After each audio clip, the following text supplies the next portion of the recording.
All right, we got Piers Morgan debating 20 woke liberals on Jubilee.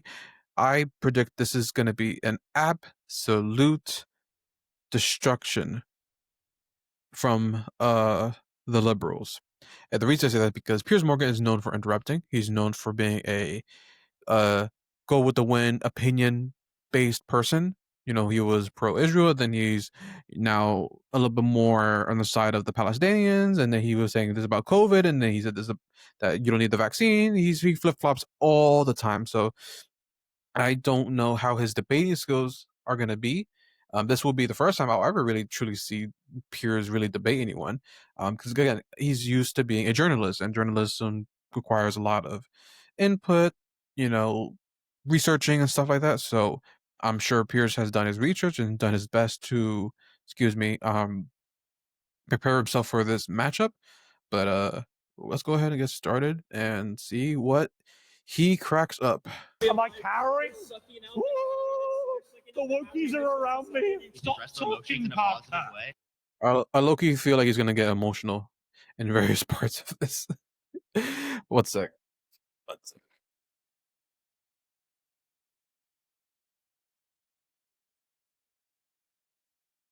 All right. I'm gonna put my charger over here. I literally just got home, and I saw this was So I just got home. I haven't had time to charge my phone, but I want to make sure I get that thing. One of Jordan's biggest advantages of annoying. Look, have you been on your own show? You interrupted me the whole time, and now you're just getting the same thing. So me telling you that you are spreading misinformation, that is not fascism. That is just me telling you you're wrong. but you're not telling me I'm wrong because I'm right. Hi, I'm Piers Morgan, and I'm the host of Piers Morgan Uncensored on YouTube. I'm also the author of a new book, Woke is Dead, and today I'm surrounded by 20 apparently still alive woke liberals. As you guys saw my search history just now. Gosh, My dog. first surrounded claim is that masculinity has never been toxic. Damn right, it's never been toxic. Damn right. Interesting. Please. How do you do? Look at him standing up, being a nice, polite British man. Look, bruv, I'm from South London, and we do a lot of things, fam. We do a lot of things. We say theory instead of theory, as the American public would do. So this is me talking to my British accent, bruv. I sound like John Boyega, bruv. And I say a lot of bruv. Be sure to be part of the bruv party. Shout out to Andrew Tate. I'm Piers. So I guess where I want to kind of start is talking about masculinity. So I view this, do you think that this is like socially emergent, I imagine, to some degree? Well, I think the truth about the whole toxic debate about masculinity is it's a completely new phenomenon. Before, about 30 years ago, nobody ever used that phrase. It's only really in the last 10 years it's suddenly been amplified and used for absolutely everything. So I thought it might be useful to just start with something that Chris Williamson, you may know him, great guy, and he came on my show recently. And he said that all the following things have been blamed on toxic masculinity in the media in the last year and a half. Gang violence, climate. You know what's funny? Toxic masculinity really got a bad rep over the years, and like it wasn't until like Andrew Tate and obviously Fresh Fits, Kevin Samuels put like a stamp on their marks on the stance of like what true masculinity is. Toxic masculinity, I obviously don't agree with the whole being women and all that stuff. But are there toxic men? Of course. I'm not discrediting that whatsoever. But I don't think that masculinity itself has never been toxic. What true masculinity is and the idea that a lot of women experience is not what is masculinity, truly. But that's not what, but that's, a lot of people debate this saying, this, men beat women and, all that kind of stuff. That in itself is not a part of masculinity. Masculinity is all about protecting, providing, being a leader, and providing the resources that are required in order to take care of his woman and hopefully family. So, Pierce has a point, and I think he has a book called Woke is Dead or something. So I'm sure he's promoting his new book in connection with this Jubilee debate. But yes, so again, masculinity has never been toxic.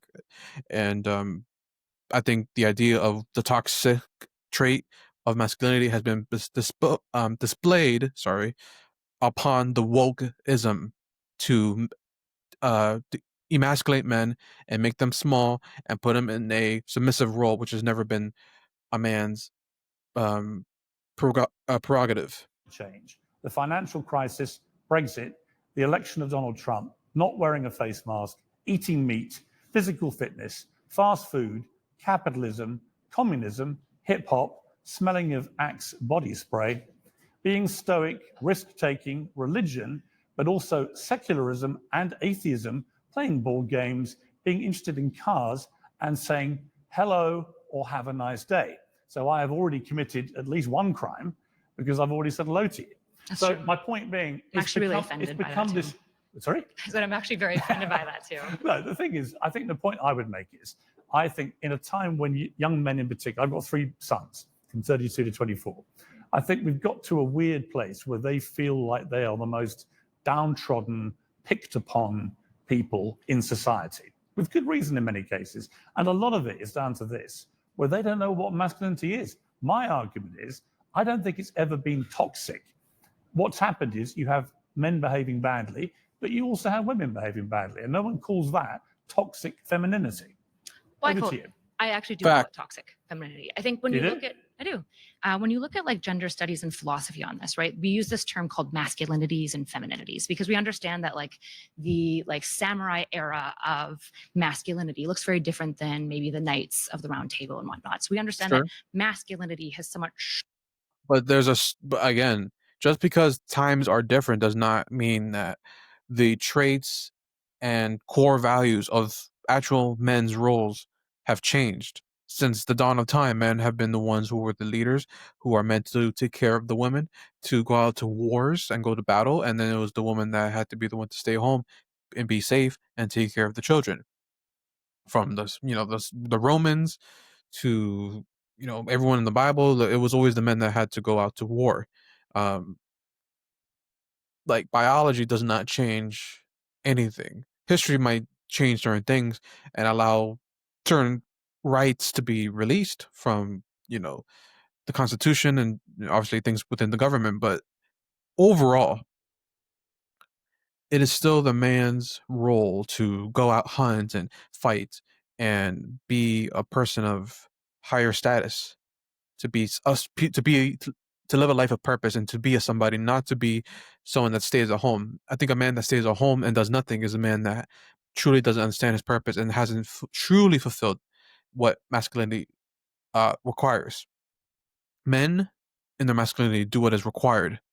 Boys do what is desired. morphed and shifted. And in every form of these masculinities or femininities, there are unhealthy elements to each of them. Could you grant me that? Well, it depends what you mean. I mean, what do you think masculinity is? In our society, I think masculinity. No, not in your society. Just generally, what is it? Yeah, in North America, we would broadly view it as like. Well, hang on, you can't just say North America. Masculinity is a thing. It's not like territory specific. It has become that way with a toxic element. Well, The big mistake Pierce didn't do is define the terms. This is something I learned from Sneeko, Andrew Wilson, even Myron. When you are debating someone, it is important to state the terms of the definitions. Because if you are someone that is going to steer away from the common definition, then you're just making up your own interpretation of the definition. Words have meaning.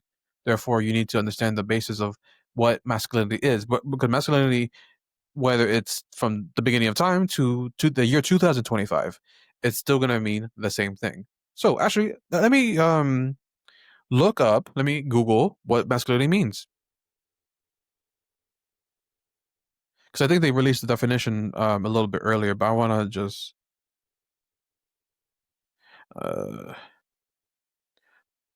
let's just use Merriam-Webster. Let's see, we can use Merriam-Webster for example. All right, so the definition of masculinity is a noun: the quality or nature of the male sex, the quality, state, or degree of being masculine or manly.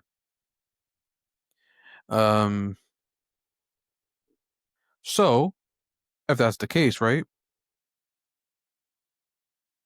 what is being masculine.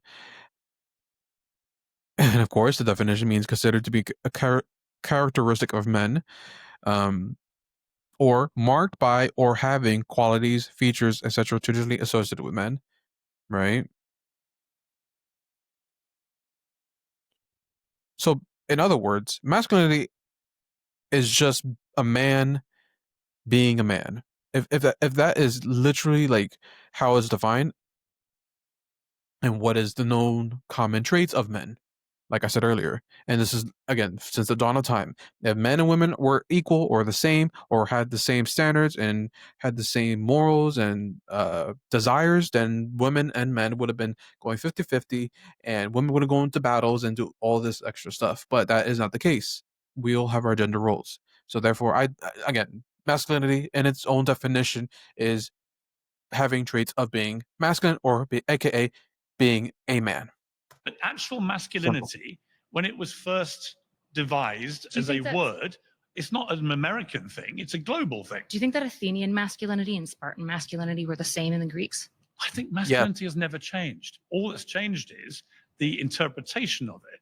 And what I can't abide is this modern phenomenon that everything about masculinity, everything about being a man, which I am currently identifying as, everything about me is supposedly toxic. So I would reject the idea that everything that masculinity is toxic. I think that there can be bad elements of anything. What do you like about men? What do I like about Yeah. men? Lots of things. Okay. Oh, forgive me if I'm wrong, but I think she kind of just ended the debate just now by saying that I don't agree that anything could truly be. There's nothing truly toxic about masculinity. So I guess Piers already won this debate already. I think that like the idea of protectionism is good. I think the like willingness to kind of like self-sacrifice is very tied to the version of masculinity we have. I think that that's a very good thing. I think the like, Yes. desire to provide is also a really good thing. Of course. And stand up for like principles and strength. I think all of these Well, things kind of are agree wonderful there. things. Well, the You issue like men to be hunters, providers, protectors. I don't Yep. really care about them being hunters. Really? How are they going to get all these things to help you and protect you? In this economy, I'd prefer them just to be like fiscally capable. Let's go back to the Who do you think is doing all this stuff? Getting all the food for you? Even for the vegans. Who the hell do you think is doing all this stuff? It's all men.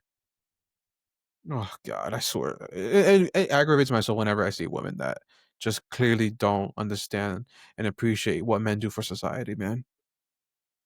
Ugh. Yeah, Athenians. that's fair enough. Let's go back to Athenians and Spartans, though, right? If you want to say masculinity has always been the same, well, the issue is history would disagree with you, right? In Athens, for example, it was completely normal for you to participate in civility and talk and do philosophy. But Spartan men, for example, wouldn't even touch coins, right? They viewed it as a very different thing. Whereas What's if you that got to do with them being masculine? well, because the version of masculinity that they had viewed certain things like commerce as feminine. If you go to samurais, they viewed poetry as masculine, whereas if you go to like Victorian era, poetry is often associated with Right, but femininity. okay, but what Relevant. does any of that got to do with toxic masculinity? Because if we look at masculinity, we have to acknowledge that it is emergent out of a society that we are participating in. When I said, well, in North America, you rejected that. And I go, well, that's the foundational piece of this. What we're talking about, toxic masculinity, is essentially a North American version of masculinity that we seem to not like. Well, no, it's not. It's a symptom of, and forgive my phraseology here, but it's a symptom of weak, whiny, woke wastrels who've decided they're going to revise what masculinity is. I think it's They're gonna make- intergenerational hang trauma. hang on. I'll give you a chance to respond.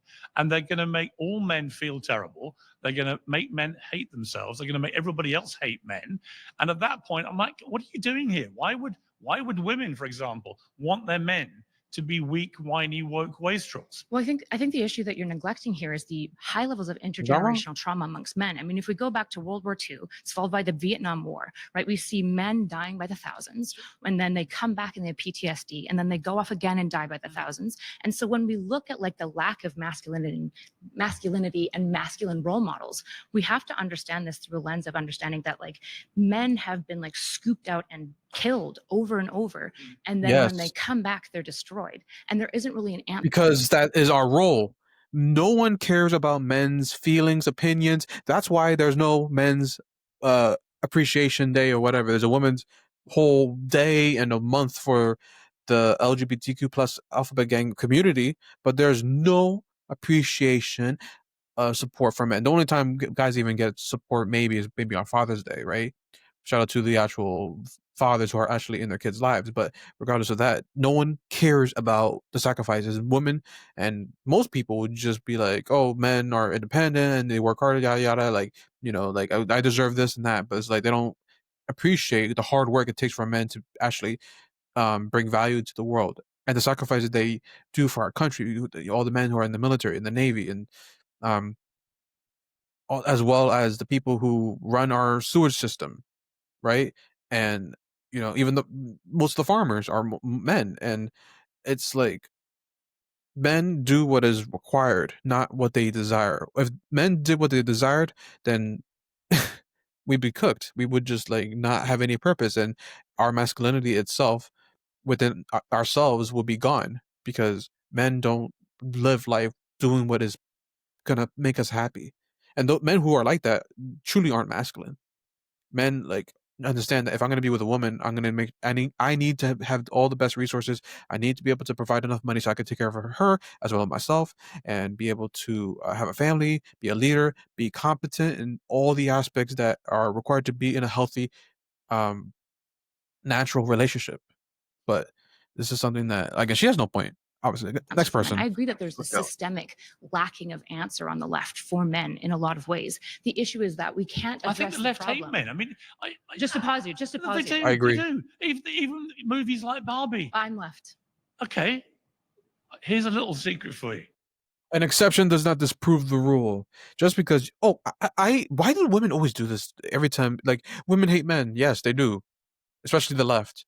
They don't respect men. They do everything in their power to emasculate men. Look at the movie Barbie. Look at the movie Ghostbusters. Look at what they did with Neo and the Matrix Revolutions. It's annoying, and it's like, look at what's her name, Taylor Swift, who was like, she's F the patriarchy. It's like the patriarchy is what allowed you to have the microphones in the stadium that you're performing in, Taylor. It's annoying. So, an exception does not disprove the rule. Just because you say you hate men doesn't mean that. And I hope to God that, what's her name, Naima? I hope she's not in this debate because she's stupid and annoying. I'm slightly left. I'm an old-fashioned liberal. Do you hate men? I'm not a. You see, they all think probably I'm a right-wing headbanger. I'm not. I'm an old-fashioned liberal. I believe in liberalism, and I believe there's nothing wrong with being feminine or masculine. I hate the way that masculinity has been tarred with this brush of everything about it is toxic. I agree. But the issue is that you can't throw the baby out with the bathwater. You have to look at things like Victorian Stoicism and recognize how that has harmed young men because Stoicism? Don't be ridiculous. Hold on, Victorian Stoicism, not Greek, not Greco-Stoicism. Stoicism generally is a good trait. I love Stoicism, Hellenistic Stoicism, not Greek. Well, let me read What's you your something. argument? You've raised Stoicism. The American Psychological Association released a set of guidelines to help psychologists work with men and boys, in which it stated that male masculine traits like stoicism, competitiveness, achievement, eschewal of the appearance of weakness, adventure, and risk should all be discarded. Now, I would categorize all of those things as the very best of being a real man. Why would you want them discarded? I don't want most of those things. Let's talk about Stoicism. I think we agree with each other. I think you agree with me too much. Anyway, it's lovely to meet you. Okay. Aw, Pierce is a polite gentleman. Hello. Hi, Piers. How are you? Ceci. Ceci, nice to meet you. Nice to meet you. Okay. With the pink hair. First, I want to say that I don't think that masculinity is toxic. Great. I just think Debate that over. some men Hang on. use their. Hang on. I'm wait. Ceci, debate over. No, it's That's not. the whole Exactly. point. Problem I agree is- with you. No, because you're talking about a trait, right? So I don't think masculinity is toxic. I think men use their masculinity in toxic ways or hide other traits that are toxic behind their masculinity. That's not the argument, ma'am. That is not the argument. Are there men that are toxic? Yes, but those are not masculine men. Those are not the men that have the face of masculinity. Men who beat women, who are cheaters, who aren't providers, that are F boys and don't respect women and want to create a family are not. Those are not traits of masculinity at all. At all. Those are boys. Those aren't real men. I don't agree Let's with be you. honest. Here's why. They're not using their masculinity. They're just being bad people. Okay. Exactly. I think there's Do a you- clear difference. So then men like Andrew Tate, when they are bad people, but Yeah. then stand like I'm a protector, I'm a provider. They're using their masculinity. I've interviewed Andrew Tate a number of times. Here's what I think about him. I think he says a lot of things which young men gravitate to because. Okay, now what? I would have asked her, what is it about Andrew Tate is bad? If you're going off of the accusations that he's been accused of, all the trafficking and all that stuff, he hasn't been found guilty at all of anything. So, I mean, I'm just saying, like, I know there's a lot of people who don't like Andrew Tate, but the fact is the fact that he has not been found guilty of anything at all. And there's not enough evidence in the Romanian court system that has proven that he has done anything and whatnot. And even the women that were the quote unquote witnesses said that they lied about the testimonies and that they weren't trafficked and all that stuff. It's a mess. But regardless, what is it about Andrew Tate that makes him a bad person? I mean, I could argue the whole thing with the gambling and him promoting gambling is the one thing where I'm like, Andrew, that's you're Muslim. You're a Muslim man. That's haram. You know that. But and other things where I don't agree with him, but regardless, I don't think the core essence of what Andrew Tate stands for, what he represents, and what he believes in is still masculine. And just because he wants to have multiple women, and have multiple mamas, doesn't mean that he's a bad person. I mean, one could argue that may be a bit degenerate and fit into the stereotypes of black fathers who don't want to make their kids' life like that, but want to have multiple kids. But again, he is very not. He brought relevancy back to masculinity more than most people did, and that's saying a lot. He's not like a perfect person, but he brought people to be like, wow, I need to change my life around. I need to improve my life. I need to stop playing a victim mindset. I need to take accountability for my actions and whatnot. So, and just, I mean, he did that for me. He allowed me to reflect a lot and be like, wow, I allowed all these leftist, wokest ideologies to warp my mind, and I understand a lot, and I think a lot for it. So I'm a little bit biased, but again, I'm curious about what about him that she specifically feels is bad about him, because you could name bad things about anyone. No one's perfect. No one's perfect at all. Because very few other people are trying to empower them, which young men. I've interviewed Andrew Tate a number of times. Here's what I think about him. I think he says a lot of things which young men gravitate to because very few other people are trying to empower them about the way they look. Hang on. No, I'm not. Let me finish my sentence. I can have a facial reaction to you if I want to, right? Actually, that's fair enough. You Right. can. He can look horrified. But here's the point about Andrew Tate, is a lot of the things he says, I know why they resonate with young men. Okay. Because young men feel sort of worthless. They feel disenfranchised by society. They're not sure where to go. Many of them lack father figures. There's chest-beating Andrew Tate saying, keep fit, don't abuse yourself too much. Just women. Well, I'm going to come to that. And who beats women? I knew that thing was going to come out. What is he? What if she's talking about that clip where he was like slapping? First of all, she herself said that they were like playing around or whatever. There is no evidence that he has beat any girl at all. There's no evidence of it. That is all propaganda. And if that is true, where are the women? Let them say their names and share the world that I am this person I met Andrew Tate. Here. Don't be anonymous. Like, nothing pisses me off more than women that be, playing the victim and say, oh, he did this to me, but this happened 15 years ago, but I didn't report it because I was afraid of what? Just like the Weinstein stuff, when all those women came forward, when you could have come forward years ago. Miss me with that, please. So he says all these things, which men go, yeah, that's good. And aspire to be great, aspire to be successful, do this, work hard, and all this. And then you get to his blatant misogyny. But the argument isn't about Andrew Tate. The argument is masculinity has never been toxic. Right? He is a terrible misogynist. He thinks that women should be left at home, never allowed to vote. I know who he is. Never allowed to work. I know, but my point is, I agree with you about that trait of his, right? I think it's horrible. But that's not toxic masculinity. But that is actually misogyny. There's a word for it. I guess the reason, but I think that all of this was fueled by people like Andrew Tate. Because like you said, toxic masculinity, we've never spoke about this before. But I think the reason it's on the table now is because of men like Andrew Tate. It's not because of women calling men So call toxic. it what it is. Call him a Literally misogynist. because red pill podcasters, especially during the pandemic, if you were already a loner, you became even more alone. So they needed a community. So everyone's living life online. in these what they thought was a community, because all these men did was validate their shitty feelings that they already had about themselves. Yes, but It was an echo chamber, and they have to keep them sad and What? angry. Tell them to place the blame on women and minorities so that they get their pockets filled. But here's the thing. They monetized Am I allowed to get a insecurities word and in? trauma. You can have your facial Time out. reactions. Time out. Go ahead. Politely. Go time ahead. out. I think Emotional. What the hell is she talking about? What is she talking about? Fresh and Fit. If she's talking about Fresh and Fit and Andrew Tate, whatever, St. Kevin Samuels, they just make people. No, they address the mistakes that women do as well.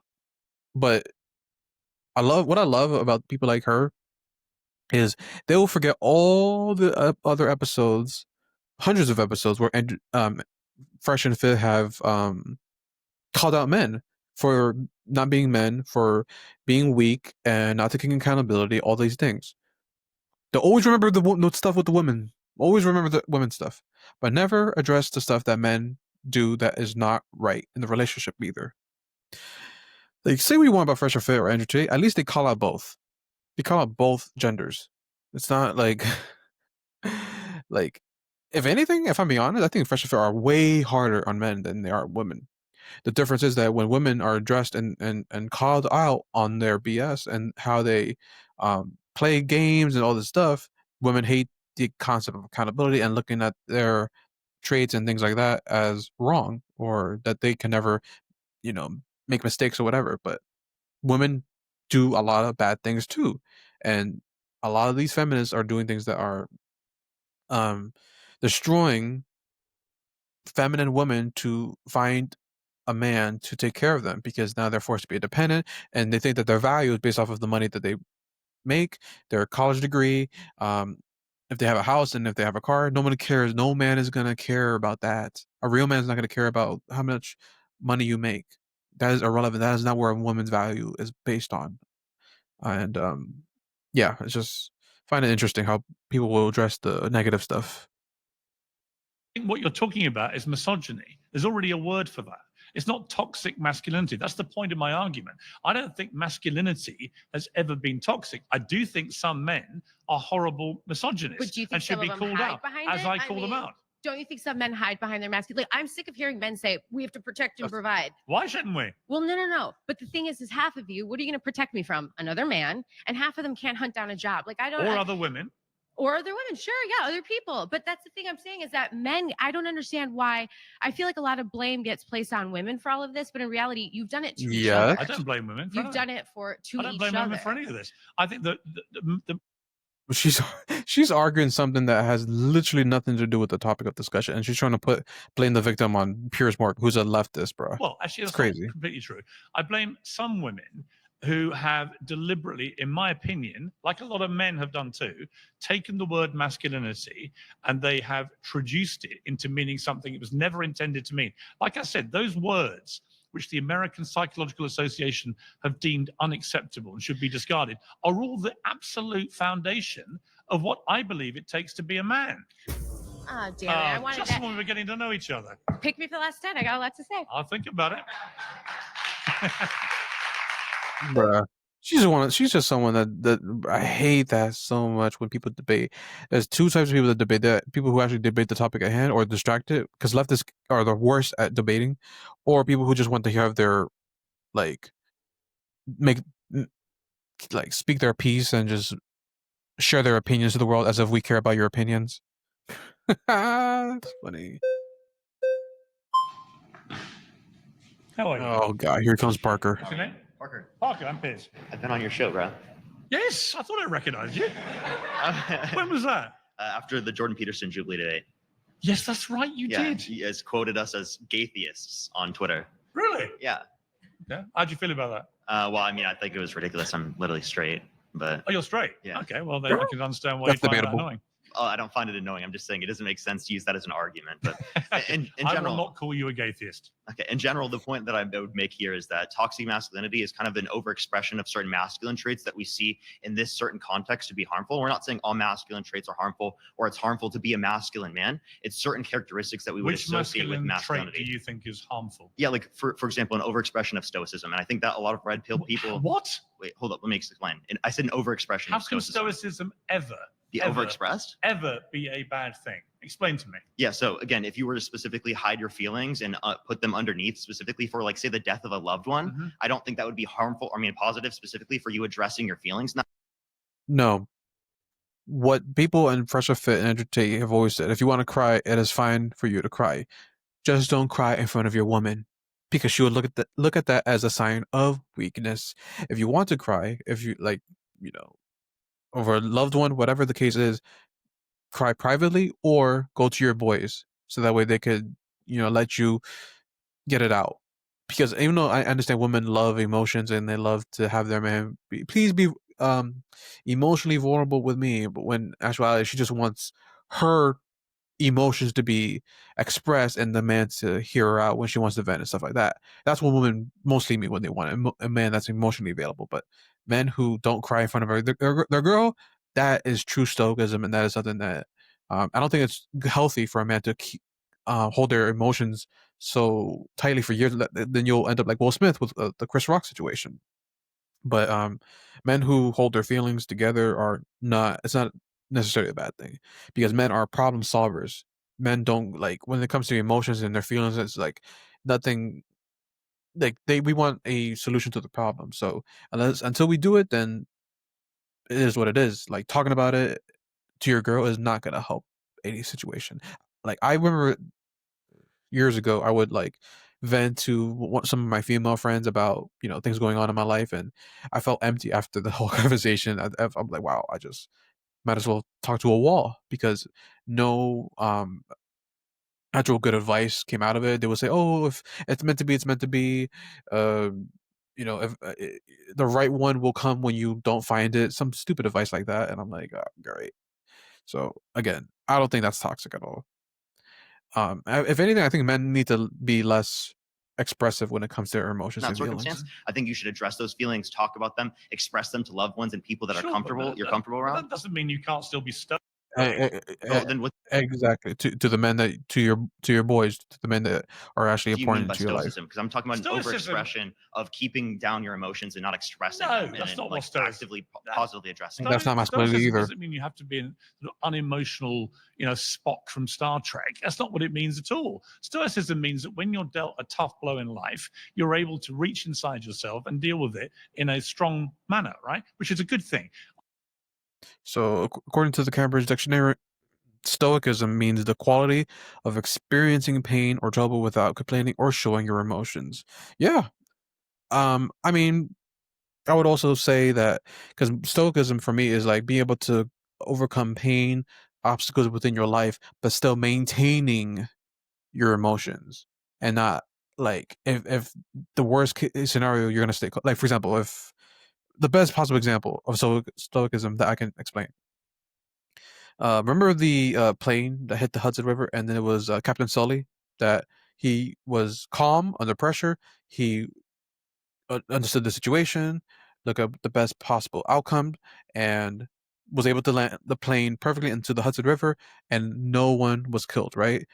But some other pilot, I'm not saying that this will happen, but a lot of other pilots might have overreacted, been panicking, and got emotional, and not have landed the plane um, safely as intended to. But that was not the case, and that's what true stoicism is maintaining that a calm demeanor under pressure, and that even though circumstances are upon you, you're not going to lose track of the main focus, and you'll still remain calm under those unfortunate hurdles that come your way. So that's how I would look at stoicism, um, in all aspects. I always quote to my kids, they can all tell you the speech off by heart.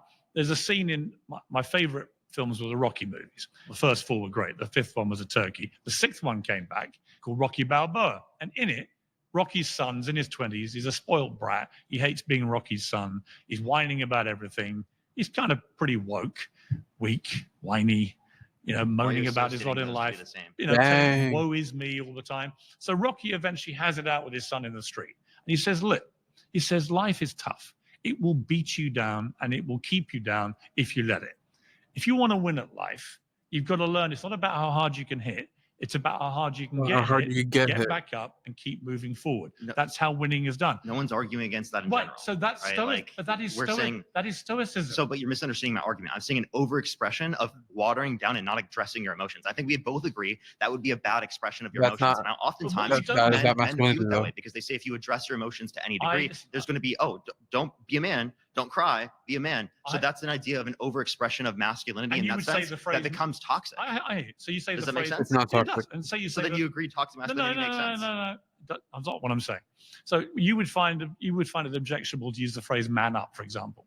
In the context in which like someone is having a positive address of their like particular emotions, and in typical I wouldn't use into like that type of phrase. You'd say maybe you should address your emotions in a more positive way. Maybe you should go to therapy. A lot of people should do that. Like men should go to therapy. It's an important thing that they should do, Maybe. and that would be But you positive know for their what? life. I've never been. Anyone who ever says men should go to therapy is no. I don't believe in therapy for men or women. I think therapy makes things worse, and it doesn't actually address any of your trauma and allows you to heal whatsoever. Therapy like is a good way to express yourself, just like the same way you can express yourself to God and express your feelings and your emotions, or writing it in a journal. It'll feel good temporarily, but I think the best possible way to find any type of healing is through God, because God is eternal, and He will fill the void that is within you, that you feel empty, that you may want to express to a therapist. That's not going to do anything for you, because therapy doesn't help. I know that's going to sound controversial for some. I know I have some friends of mine that are graduates of psychology, but I've seen it firsthand. Like I've seen people who say therapy has helped me, and I've seen people who say therapy doesn't work at all. I mean, it depends on the person, but I think the majority of the time it's doesn't really necessarily heal, and that's why, because the whole point of going to therapy is to heal from your wounds and your trauma, not to just, oh wow, that's my trauma, wow, okay, and then do nothing about it. That's what I feel like therapy does. It doesn't really give you actual answers to um solve your problems, but that's the masculine way. Women are more so the type to express themselves and want to just be heard and be within their emotions. Men are more problem solvers, and women are a lot more emotional, which is not a bad thing. Just that's the big difference between the two Been to genders. therapy in my life. You should. And I don't cry all the time. I I don't think the either. last time I cried was about 12 years ago when my grandmother died. I just think this is Sorry to hear overdone. We just moved from an incredibly stoic generation, say the World War II generation, who were literally sacrificing their lives for their country, but weren't crying all the time, to an era now. No, wait, why are Hang you on, associating let what me- I'm saying with let crying me- all the let me time or fi- being weak? You're the one who mentioned crying, so let me just explain what I'm talking about. I don't think it suits anybody to encourage a society to constantly be over emotional either. I'm not saying I'm not saying you should suppress emotions. And if you feel emotions about something, I'm all for it. I can get emotional with the best of them, normally about my football team, but I don't spend all my time blubbing like a baby. And my argument with Who said that? well, hang on, I'm going to finish my point.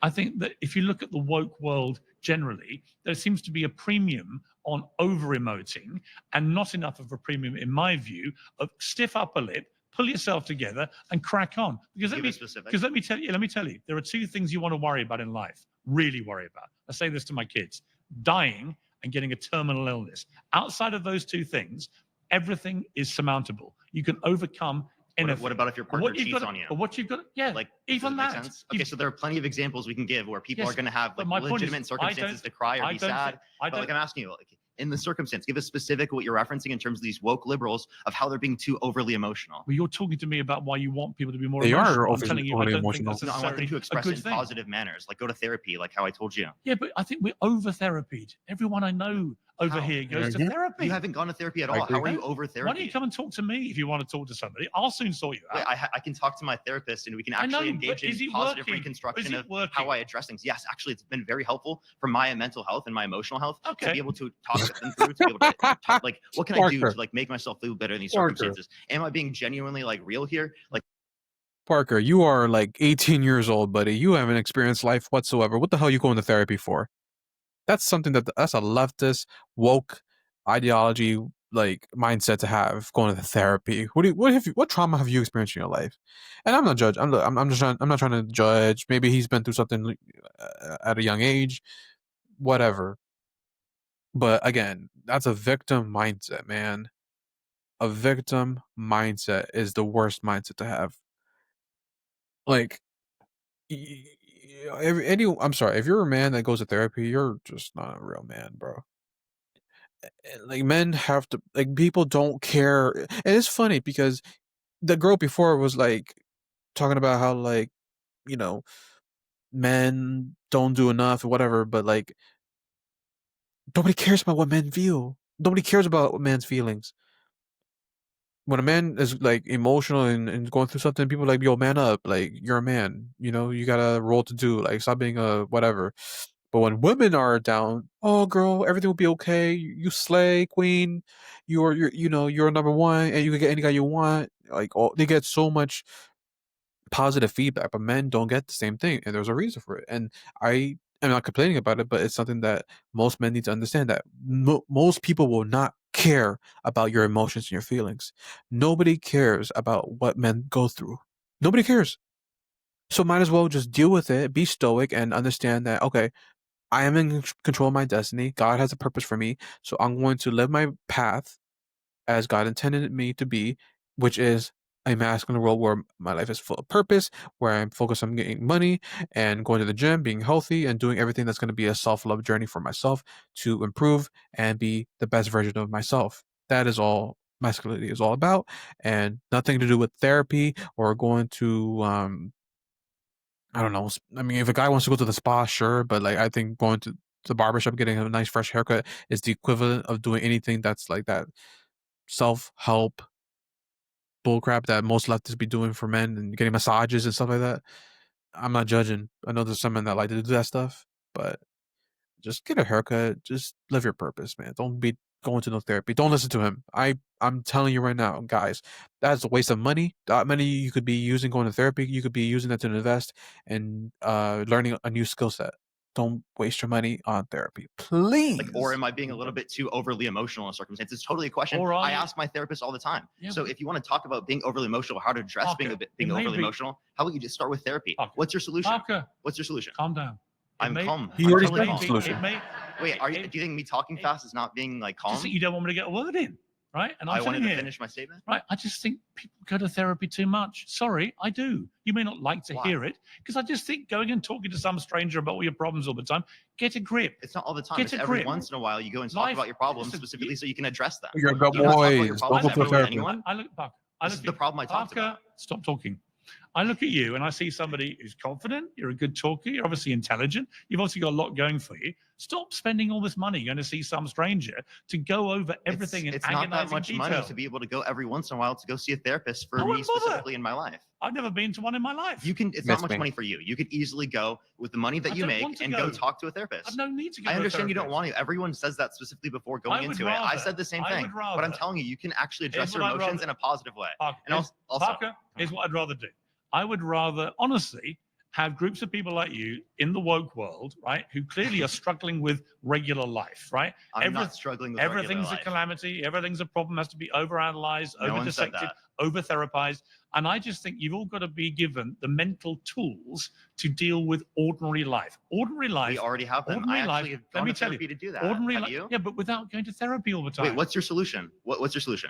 People, I think at school and colleges, we need to reinforce. This comes back to masculinity.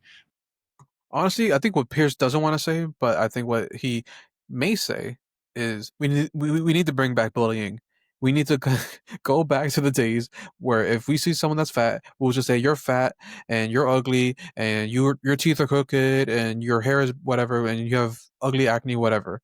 So that way men can actually be like, because we also live in an age where women are fatter than ever and we don't address this, and people want to say, oh, body positivity. Oh, she's fat, she's thick, and all this stuff. And it's like, no, it's disgusting and it's repulsive. It's offensive to the eyes. So, we need to go back to bullying. Stop playing victim, woke virus mindset stuff, and just live life, understanding that nobody cares about your problems, and a therapist is not going to do anything to better your life in any way whatsoever. And he's probably thinks that, oh my god, therapy is so awesome because you're so young. But you haven't experienced anything, Parker. Let's be honest. You don't know. You haven't experienced anything in life at all. With men. We need to reinforce the mental tools. As a matter of fact, wasn't you and what's his name? Earl. I was going to say Carl Weathers, Dean Withers. Sorry, weren't you all paid to be on the Jubilee debates and stuff like that? Then they pay you, but they didn't pay the Republicans, right? So for me, it sounds like you guys are living life on easy mode, if I'm being honest. And you won't debate other people because you know damn well that they're gonna completely obliterate you because you know that, oh well, if I'm gonna get obliterated, I might as well get paid for it. So Miss Me, you and Naima exposed this on the Andrew Wilson debate. So I don't respect any of these liberals whatsoever. Required for life. Such as? Well, I can tell you when I can chart the absolute descent of this in the wrong way. When, and I think it began in America, when you started giving kids participation prizes for coming last at sport. Absolute shambles. I mean, who ever thought of that? How does this have to do with actually like men making their emotions better I'm off? explaining. It's participation trophies. Oh my gosh. I'm explaining.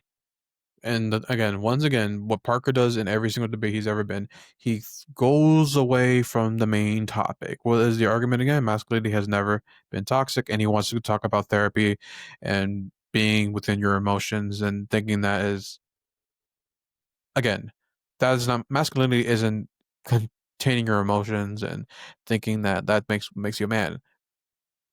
Masculinity is understanding your emotions and being in control of your emotions, regardless of the horrible stuff that may come in your life. Whether that's a pet dying, a family member dying, or you get into a car accident, or you lose your job, or you lose all your income, what are you going to do in that situation? You're going to be emotional? Or are you going to stand up, sink in, understand what's happening, and find a solution to your problems and move forward? That is simple as that. Therapy is not going to help you.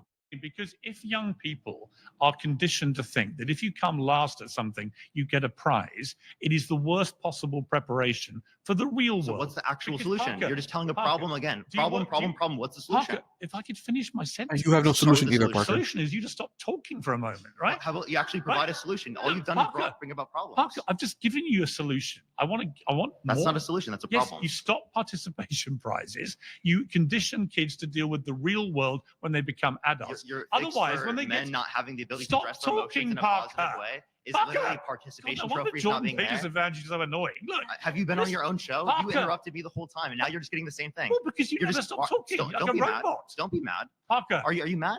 no, I'm trying to finish my sentence. It's okay.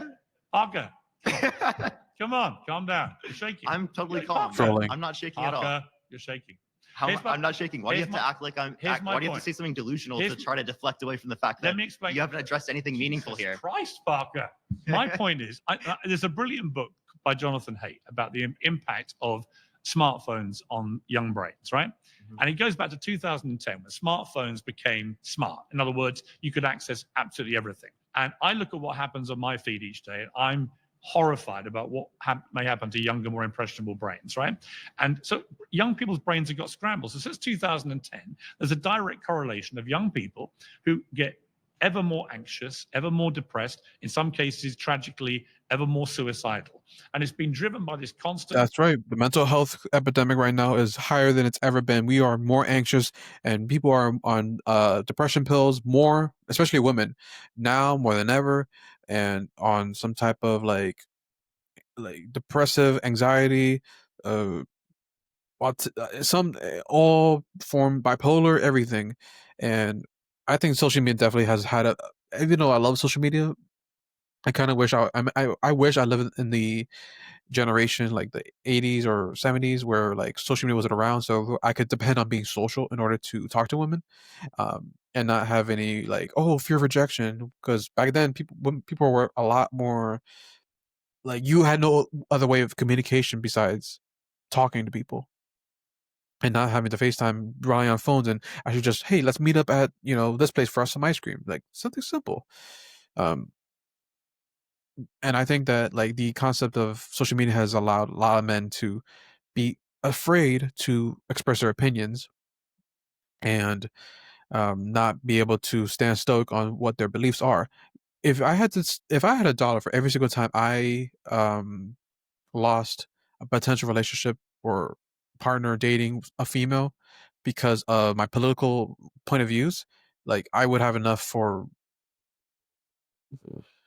a new camcorder. It's like so many times that like, oh, you voted for this person? Oh, so you are traditional? What does that mean? What do you look for? What are your values? And then when they ask those questions, and sometimes I like accepted that those women were never good for me anyway. But at the same time, it's like, dang, like maybe should I just lie? But God is always watching, so I'm not gonna lie. I don't care enough to have a female's presence in order to just lie. I'd rather be honest and be myself than try to change who I am for another person because they have such low IQ enough to not understand that a difference of opinion does not mean that that person is a bad individual. Like I would date a liberal. I'm not even joking. Would I prefer to date more conservative? It doesn't really matter because a woman's political standpoint doesn't really matter to me. Because if I'm the leader, I'm the man, and she's gonna be following my lead, then she's gonna just cooperate and understand my point of view. And if she has a difference of opinion, I can respect it, obviously, because we're grown adults. Her experiences of her life and my experiences can be completely different, but I can have the IQ level to understand that her level of who she is due to her trauma from childhood, and something from her past gave her that ideology. So I could just either respect it, understand it, or just be like a guy that just rejected, oh, you're a liberal, so I'm not going to talk to you ever because you're a terrible person because you voted for Kamala. Why? What good does that do for anyone? If anything, I'm someone that I'm attracted to people who are opposite of me most of the time because it creates engaging conversation and it creates a lot of times good common ground. A lot of times, and most women are going to be liberal anyway, so it's like it's rare to meet someone that's actually a conservative woman that actually wants to be stay at home, take care of the household, and be a man's piece. So would I prefer? Yes, of course, but it's not a deal breaker for me at all. But for a lot of women, it is, and they'll think that they could find and then the sad part is that they'll find a potential partner, but it's not going to be anyone who's masculine at all. Someone who she could boss around, and someone that she does not respect, and she's gonna end up cheating on him and not be satisfied at all. And then she'll be thinking about someone like me, who is a man who is masculine because he stood on his beliefs. Because a real man stands on his beliefs no matter what. He's not going to change his mind, his opinion, or his belief because he wants to appeal to another woman. That is not right. So I just wanted to say that. Negative dopamine. So partly I understand why what I call the weak, whiny, woke wastrels are like they are, because they're constantly getting overloaded with negative dopamine, which is making them think the whole world's about to end. In fact, as Steven Pinker has explained in great detail, statistically, this has never been a better time to be alive. There are fewer wars than in recorded history. People are living longer and healthier than in recorded history. There's less child poverty than in recorded history. Water is cleaner than in recorded history, etc., etc., etc. The problem is social media amplifying all the bad stuff going on, making young people think the world's about to end. It's not. So I would like young people to be given the proper tools in their education process to enable them to deal with the real world and make them catastrophize less. I do think in this country, as in my country, young people are over-medicated. I think they go to therapy too much. I think they end up over-analyzing and over-self-obsessing. I think it can make them quite narcissistic. It's all me, me, me, me, me, me, me, and woe is me, woe is me, woe is me. I think we've got to a place, oddly, in society where losing is deemed to be better than winning, where winning is something to be frowned upon. Actually better to be a good loser and get all your mates to like you going, oh my God, I just failed my driving test for the 20th time, but I'm so proud of myself. I'm like, you're a terrible driver. Get better. Right? So it's all about how you treat these things. And out of it, hopefully, I would produce a nation of people like me, Parker. I would love to be able to respond. Perfect way to end. I'd love to go respond. And nice to see you. Good to see you. My next surrounding claim is that woke ideology is anti-liberal and fascistic. Woke ideology is anti-liberal. How are you? Good to meet you. My name is Evan. Evan? Yeah. Nice to meet you, Evan. My issue with this claim is I find associating wokeism with fascism to be quite ironic. wokeism to me is a term that's used, a shorthand pejorative term that's used to describe left-wing cultural politics. And I think the term wokeism and people on the right often use it as a means to deflect and distract from class politics. And there's a very key example of this. So the Department of Government Efficiency, DOGE, this was something that you actually celebrated quite a bit when it initially came into office. Elon Musk was coming in to root out waste, fraud, and abuse. Obviously, they found 0 instances of fraud. To the extent they found waste, it was just stuff that they ideologically disagreed with. And there were all these programs they were cutting, for example, like LGBTQ programs in Latin America, et cetera. And we were celebrating this all as a big victory. But this was all a distraction because what the agency was actually doing was destroying the National Labor Relations Board, a board that is designed to protect workers' abilities to unionize, the Consumer Financial Protection Bureau, a bureau that is meant to protect consumers from billionaire capitalists like Elon Musk. These institutions, along with the IRS, all of these institutions meant to actually protect and put a check on capitalist billionaires like Elon Musk and the consolidation of fascistic power in our state. All of that was being distracted by this term wokeism. And I think that like when you obsess over things like trans people in sports or DEI policies and XYZ, it is a deliberate means to distract from these very real issues. Really? Yes, 100%. Well, let's take what you just mentioned, trans athletes and sports. Do you think it's a good idea? Not necessarily. I mean, it either is or it isn't. So it depends on which sport and it depends on which sport is but notice what you're doing right now, right? You mentioned it. I didn't mention it. Well, what I mentioned is that these are all a means to distract from the very real issue. Okay. Can you at very least acknowledge you did celebrate Doge despite it rooting out all these institutions that actually impact Americans' lives? I'll answer you. Sure. I thought the cutting government waste was a good thing. Sure. Do I think it was well executed? Not particularly. Sorry, you've got to let me finish. Sorry, go for it. Do I think it was well executed? Not particularly. You know, Elon left pretty quickly and the government just carried on spending a ton of money. You know, do I think some of the things they cut were wrong? Yes, I agree with you. Do I think all of them? No, I think they did find examples of waste. So, you know, if you had a proper, consistent, ongoing Doge mentality, which cut genuine things which we all can agree are probably a bit wasteful, I'd be all for it. Do I support everything they cut? No, I don't. But given you mentioned the trans thing, because I hear a lot from the woke left, and I try and say to them, look, if you want to know why Donald Trump got reelected, your worst nightmare coming true, and you all sit there on election day thinking, how on earth has this happened? Well, one of the reasons was he just stood there. You can shake your head, but one of the reasons is he stood there and went, under me, if I get elected, then I am going to ban trans athletes from women's sport. Yeah. Well, no. Wait, can I just respond? No, I'm going to add one thing to it, then you can respond. If you remember, Kamala Harris endorsed it, thought it was a good idea. So the first potential female president of the United States thought it was fair and equitable and safe that biological males compete in women's sport. Trump understood that most people in America, most people around the world, outside of the woke left, do not agree with that. And there's a reason we don't agree with it. Let me finish. The Olympics are coming here, right? To Los Angeles. And you're also wrong about Imam Khalif, by the way. Yeah. Well, I'm not wrong about Imam Khalif.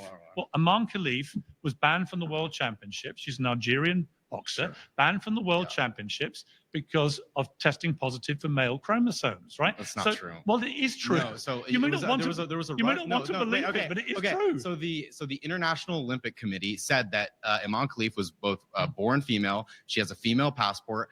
Algeria, you think Algeria, the state of Algeria, recognizes trans identity? Really, Piers? Like, let's be honest with ourselves. The only institution, the institution that claimed that she failed an unspecified gender or sex identity test was some Russian-backed organization that is not internationally recognized by the International Olympic Committee. But wait, no. Let me reset. Evan, you can't say something and me not challenge you back if you're wrong. I know, but that's exactly what you did earlier. I just need to quickly get into. All Imam Khalif has to do is take a sex test. Sure, okay. They're now bringing the sex test in. Then there's no problem. Sure. Why do you think Imam Khalif is not Sure, I don't want you to distract from the fact that the election, there is no evidence that people voted based on their opinions on trans identity. Let me give it to you. Let me. Are you dumb?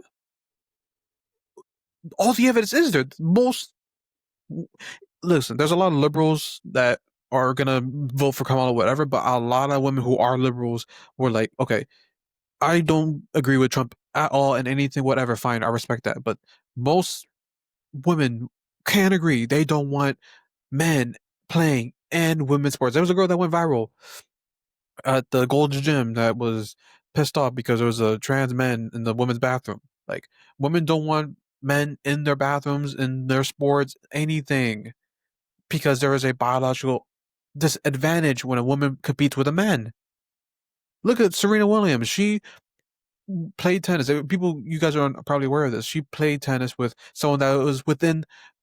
I think he was outside of the top 100 tennis players in the world, and she still lost to him badly. And Serena Williams is the GOAT of next to her sister Venus. They both lost to the same person who's not even within the top 100 tennis players. And he's a man. He was just like a regular guy, and he obliterated them and beat them easily. Right? Men and women are not in the same category when it comes to competing in sports. It's not good. It's not healthy. It's evil, in my opinion. And to say that women didn't vote for Trump because of that, just because of that one, because a lot of women are single issue voters. They definitely voted for that because of that, and they'll never say it out loud, but a lot of them did for sure, and as they should, because men should not be playing sports against women. Remember the boxer? She said that they fought. I've never been beaten or punched that hard in my life. The fact that there's people on the left that still think that this is acceptable is crazy to me. In a Gallup 2024 There is poll, no evidence. in a Gallup 2024 poll, post-election, out of 22 issues, trans issues ranked 22 out of 22. Can I respond? In every election in all OECD countries across the world, Permission to inflation respond, and the Evan? economy. Yes, but I Evan, just let you go on. Let me just respond to you. Sure. Actually, if you read the New York Times the week after the election, I did read the New York Times. then you will remember a deep dive they did into it. Wait a minute, that's talking. You want to talk all the time. Sorry. Show me some respect. Sorry. There was a New York Times report into a particular commercial. Pierce, you are the king of interrupting, bro. In their defense, you interrupt everyone all the time. Like, one thing is interrupting people, right? I interrupt people sometimes when I'm talking to them, but Piers Morgan is the king of interrupting at the worst time. He always interrupts in the worst possible time, and like it's always right when the person gets to their point. It's always when it appears seems to interrupt. So I get it when some of these students are trying to like get the one up on him, but Pierce, in their defense, you do interrupt a lot in the worst times. Commercial ad, campaign ad that the Trump long video side put out, and they originally started it in a few sports arenas. They got bigger and bigger and bigger, and the ad was basically a 30-second mashup of Kamala Harris endorsing trans athletes in women's sport and in women's spaces and so on and so on. And it ended with Kamala is for they, them. Donald Trump is for you. The New York Times said that they believe that moved the needle, they're reporting, by as much as 3 points. Based on what information? Ask the New York Times. No, that's not. You understand news agencies aren't conducting polling analysis by themselves. That same article cited the Gallup poll that I just identified where trans issues ranked 22 out of 22. One ad moved the needle by 3 points. And based on what information? If you poll people on what issues that they cared about in the 2024 election, all of it was centered around economy and inflation. And this is just obvious because this was a global phenomenon. Every incumbent party across the world lost elections. A lot of Democrats and people on the woke left in particular have tried to assure me that absolutely nobody cares about trans athletes in women's sport. People care, the right cares, but your median voter cares more about what's in their pocketbook. My question for you is, and you're doing exactly what I claimed you were doing earlier by using wokeism to distract from class politics. My question for you is this. I interviewed a woman called Betty Yee a couple of weeks ago on my show. She's a candidate to be governor of California. And she endorsed in my interview gender-neutral Olympics when it comes to Los Angeles. Now, that to me is where the woke mind virus takes you, to complete and utter insanity. Because if there was a gender-neutral Olympics, and this woman might be governor of this state. Does she have any control over the Olympics or the policies of the Olympics? Wait a minute. Is she impacting? I'm talking about the mindset that says that actually gender neutral. Do you agree with me? Can we reach a point of agreement that would be absurd? I don't. You know, You don't depends know? it depends on the sport. It depends on the sport. She specified Doesn't some. depend. She specified. archery, sure, She specified sure, track and sure. field. But guess what? I don't care what some. You don't this care was- about women losing. No. This is a governor's position. This is a state representative. Okay. Who is it? A mayor? What's your opinion? Dude, honestly, it doesn't matter. It does matter. No, because this person has no institutional power. Fine. And this is exactly what I mean. When you No. champion Elon Musk and you're like, oh my God, he's correctly identifying the woke mind virus and all and doing X, Y, and Z, you're distracting from the very real issue that we have an You're now unelected distracting. billionaire. You're now who is- distracting. No, this is Answer my question. we exist in Answer the my- conversation of a Evan, larger Evan, Yes. answer my question. It depends on the sport. Give me a sport where it would be fine. Archery. That's not a sport. Good to see you. Wow, man. It's crazy, man. How are you? Oh, the guy with Good to meet the you. What's one your name? I hand. promise, Mason. Mason. I do not mean this as an insult. No, please. You fire seem away. way more comforting in person. Like you look taller on your show. Like, and you have this like very like I'm 6'1". What are you talking about? I don't. When, look when I saw small you to walk you. in, when I saw you walk in, I don't know. Maybe you just look like a giant on your show. Oh, thank you. But yeah. I don't know how to take that, but I'll take it as a Yeah, compliment. yeah. So I really want to make sure that we get our definitions correct first. Yes. I gotta admit this. And I hate to admit this, but Piers Morgan is one of the few inspiration I had when I was young. Him and Don Lemon, unfortunately, for why I pursued journalism when I was in the community college, because I just love the idea of interviewing people and being on a news network and be able to have deep conversations and just get into like a nice deep conversation with celebrities and people who are around. But now, obviously, I don't care for celebrities. I don't care about that. But I'd still like to have deep conversations with people, and I think people like Diary CEO has done it way better. Even though there's some people where I'm like, that was just a marketing strategy. But I decided not to pursue journalism because that world is a very dirty environment. But Piers Morgan is definitely one of my inspirations from that field, and now but I don't know. Some of his interviews lately have been kind of like not the same because obviously he's in a different mindset. Because YouTube is going to be completely different. There's less professionalism in general compared to network TV.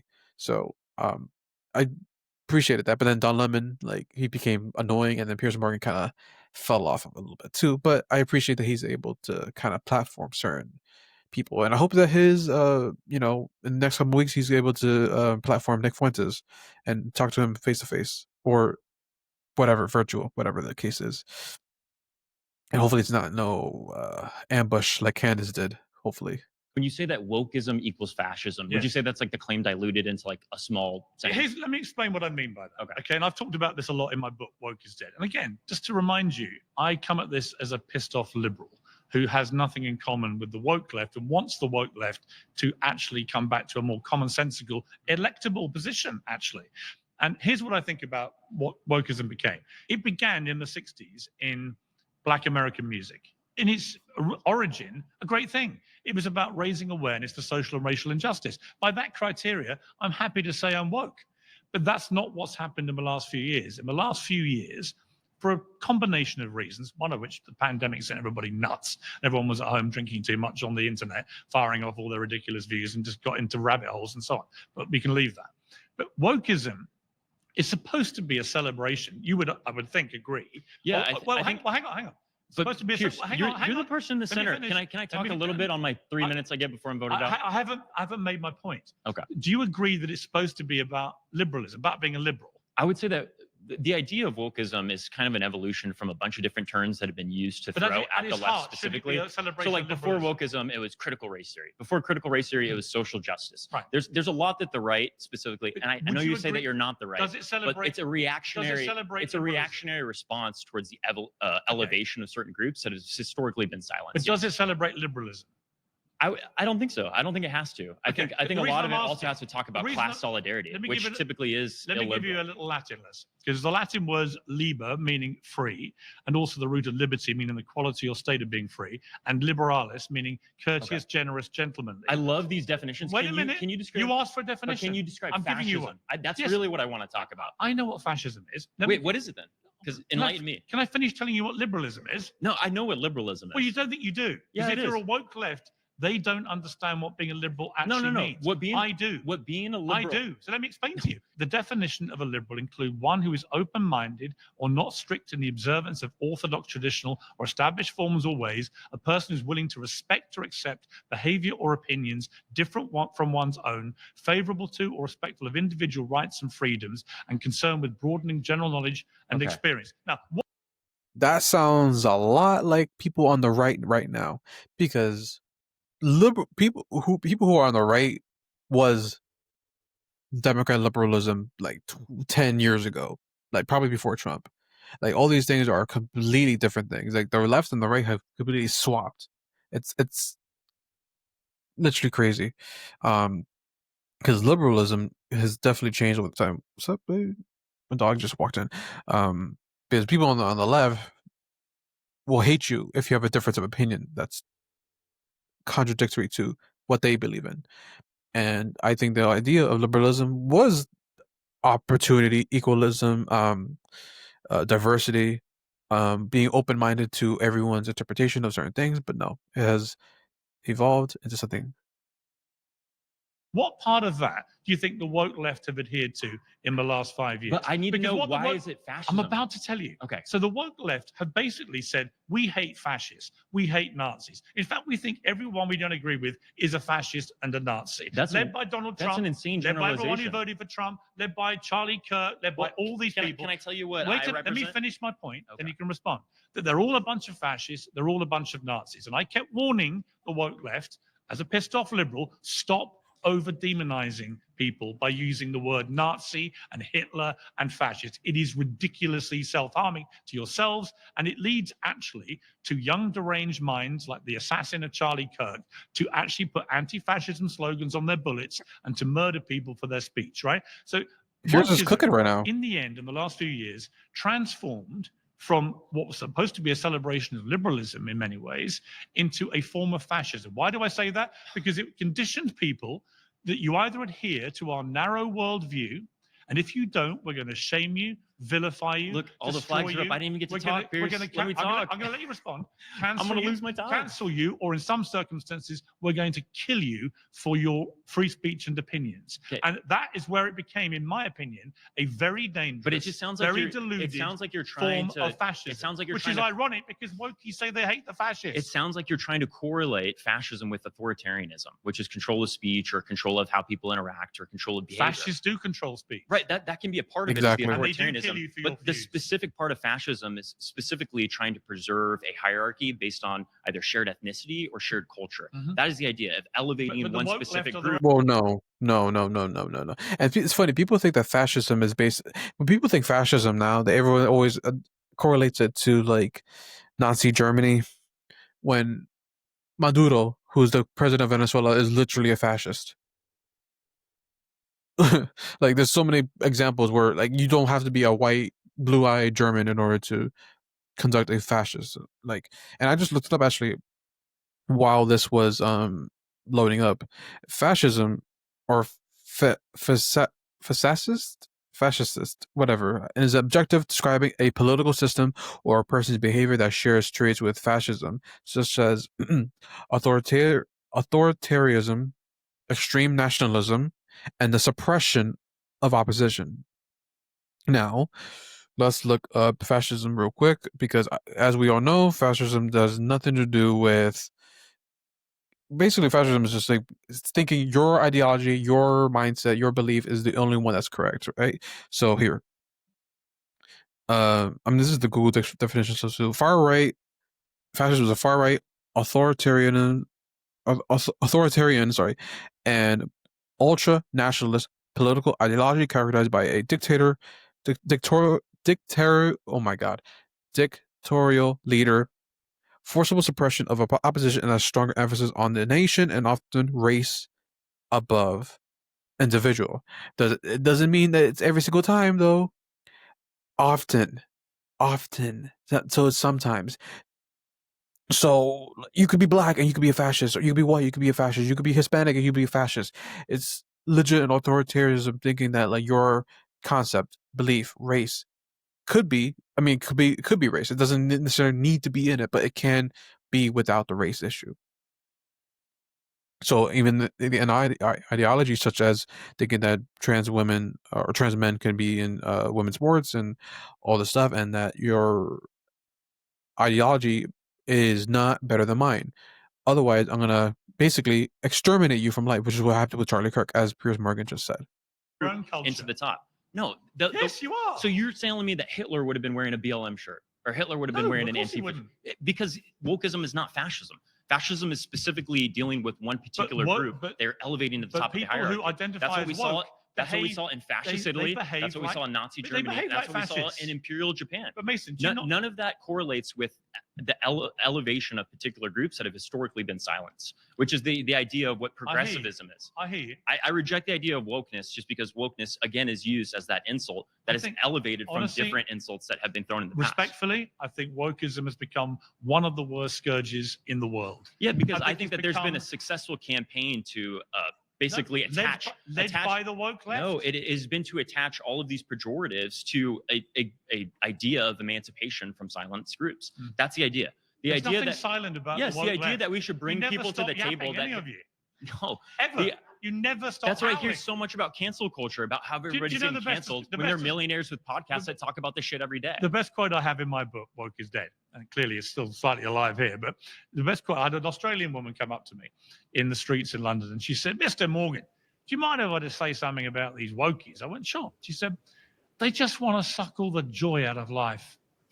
And I went, God, you're so right. That's exactly what they do. What is the joy that you're sucking out? Stopping saying slurs is sucking out the joy of life? You want to say slurs that bad? I don't want to say slurs. Well, that's like... But you are collectively the most joyless group of people to ever walk I'm pretty on God's joyful. earth. I'm smiling. I came in cracking jokes my for you. advice is... I could get a beer with you. My advice for all of you is... I think you need to relax a little bit. Collectively, a bit of... I know you love a bit of Zen. Zen, calm down, take a chill pill, right? See the funny side of life. I'm pretty chill. Respect other people's opinions. Respect my right to have different opinions. I think that you've dressed this like nightmare scenario around you, and then you start cowering. No, then you start cowering at the own demons that you set up.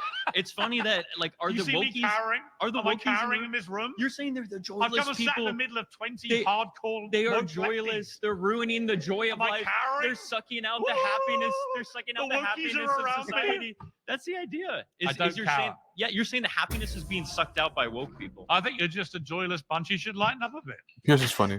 That's an insane overgeneralization. That's how I feel about British people. But I'll never forget when Piers interviewed Kanye, and Kanye said, hey boy. Hello. Don't interrupt me. I'm in the middle of a sentence, and then Piers was like, he said, don't call me boy. Don't call me boy. Don't interrupt. I'm giving you a theory, Kanye. My name is Yay. That interview was hilarious. I'm not gonna lie. I am. You're Piers. I am Piers. I do want to kind of touch on the last thing that you and Mason talked about. I think. Look at all the jewelry she has on her necklace. Like, oh my god. There's some brujeria within her. I could tell. She's definitely what's that called? One of those. Oh my god, it's gonna kill me. Not Zen. Who are you know I'm talking about those girls that like have locks and they have multiple jewelry. It's gonna kill me. The idea that the woke left is just this soulless, joyless majority of the left, at least now is what you seem to be making it out to be. I don't think it's the majority. It's the noisy part of the left. Okay. I actually think I can agree with you there. I think it's a loud minority of what you're calling the woke left. I think what really wokeness comes back to is that idea of fighting for equality, speaking up for people who don't have a voice themselves and advocating on their behalf for their rights. And I think that you don't... Do you identify as a woman? No, but I think that's tangential. What do you identify as? That's tangential to this conversation. No, it's actually very relevant to what I'm about to say. No, I don't think my identity is relevant. You don't think your identity is relevant? We're cooked as a society. Hi, my name is Anthony, and I identify as a piece of audio. I don't identify as a man. Like that's literally what the woke left. It's not hippie. It's not giving hippie. It's another word for it. Like you know those girls that do the zodiac readings and stuff like that. That's what she reminds me of. But I forgot the name of it. Do you identify? What if I started bringing up the fact that you're British and you're here talking to a bunch of Americans in America? Great. That would be completely irrelevant to this whole point. It's very relevant. We're talking about American In fact, the last guy to sit now. at this desk used British as a slur against me.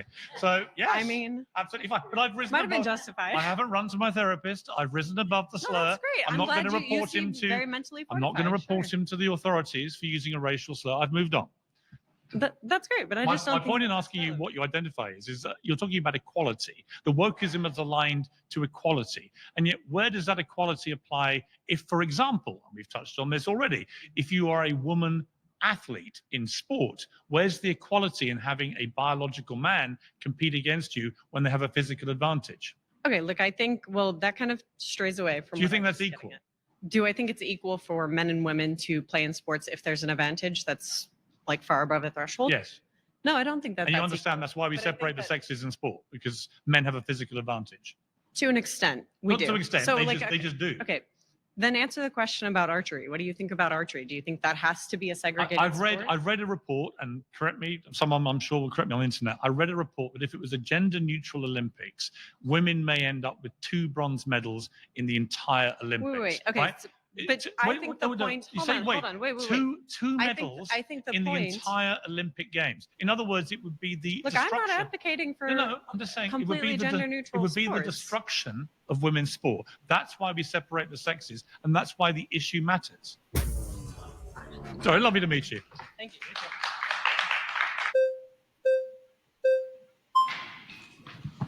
Excellent, nice suit. Great to meet you, What's sir. your name? Nick. Great Nick, to nice meet you. to meet you.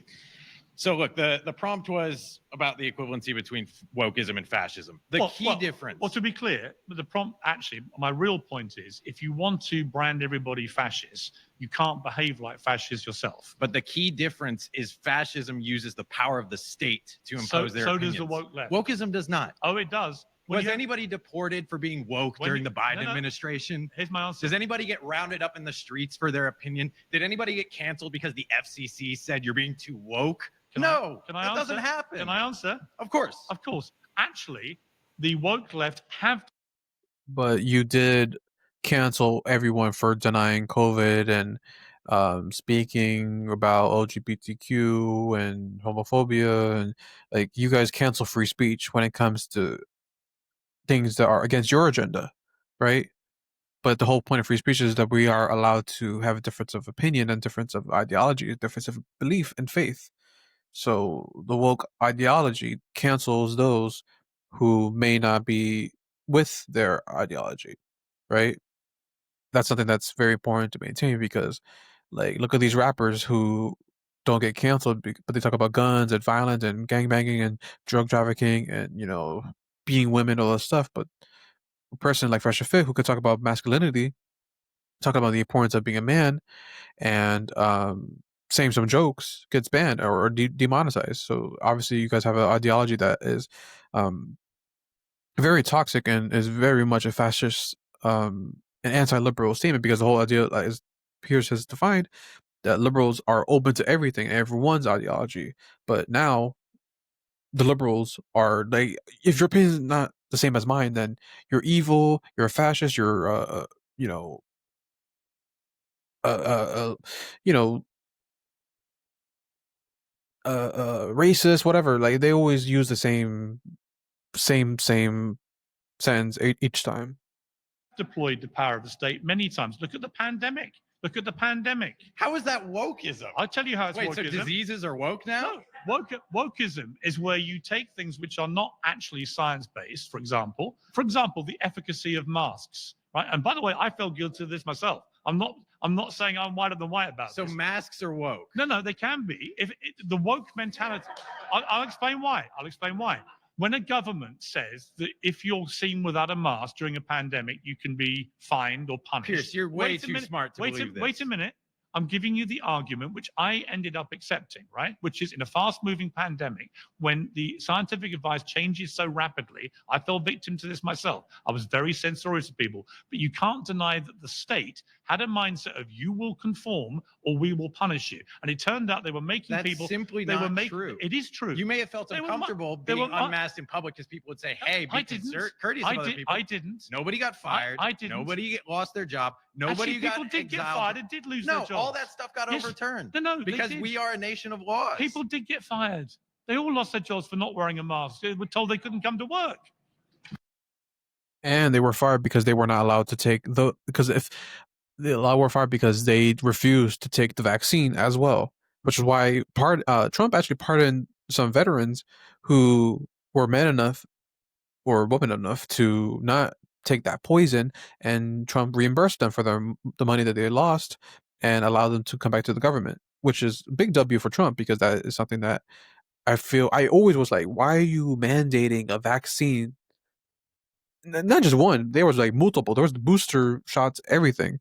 And that was something that I thought was completely against anything ethical. And I had a lot of close friends that were forced to because they didn't want to lose their job in the hospitals, working in the health field. And yeah, and now the hypocrisy of it all is even during the Biden administration, which forced that mandate, like a less than a year later, it wasn't required to be vaccinated anymore. Come on now. Who? Thousands of people. Okay, so these nebulous people lost their job. Nick, to be clear, you don't think anybody lost their job in the pandemic for refusing to wear a mask or refusing to be vaccinated? I think that people who were in public-facing situations where they could have easily taken a scientifically proven preemptive measure. It wasn't proven. Yes, it was. No, it turned out not to be proven. That's my point. And yet the state, driven by a left-wing Democrat president, so me telling you that you are spreading misinformation, that is not fascism. That is just me telling you you're wrong. No, you're not telling me I'm wrong, because I'm right. Okay, no, you're just not. And we're not going to relitigate COVID. That's now years ago at this point. The key point is it fascism? It is not fascism. You gave your very long definition of liberalism. Wokeism is about everything on that list that you described as being liberal. Really? It's about standing up for other perspectives. You think it's about listening to other people that have not traditionally been listened to. Oh, you don't listen to anybody. Yes, what are you talking about? Of course you don't. You said yourself, wokeism started about just acknowledging social problems. I think it's woke that originally middle America's jobs have been shipped overseas. That's woke to recognize that there's larger social problems. I don't dispute. Police brutality, recognizing that there's a problem with the institution of policing. That's woke. It's not fascist. Would you defund the police? No, absolutely not. Okay, well, that's woke. Not defunding the police is woke? Calling for the police to be defunded is one of the worst things the woke, including Mamdani in New York. Is like, the new mayor of New York City called for the... Your first prompt was toxic masculinity has always meant one thing. Now you're saying woke used to mean one thing, but now it means a different thing. Yes. So words only have one definition when they suit you. No. But when they don't suit you, they change and obviously, they fluctuate. Obviously, you said that wokeism is a form of liberalism, right? You said that. Yes. Everything I read. Wokeism is a form of liberalism. And yet, just to remind you, a person who is willing to respect or accept behavior or opinions different from one's own. The woke left famously, I would say infamously, never accept anybody objecting to anything they say. We confront bad speech with better speech.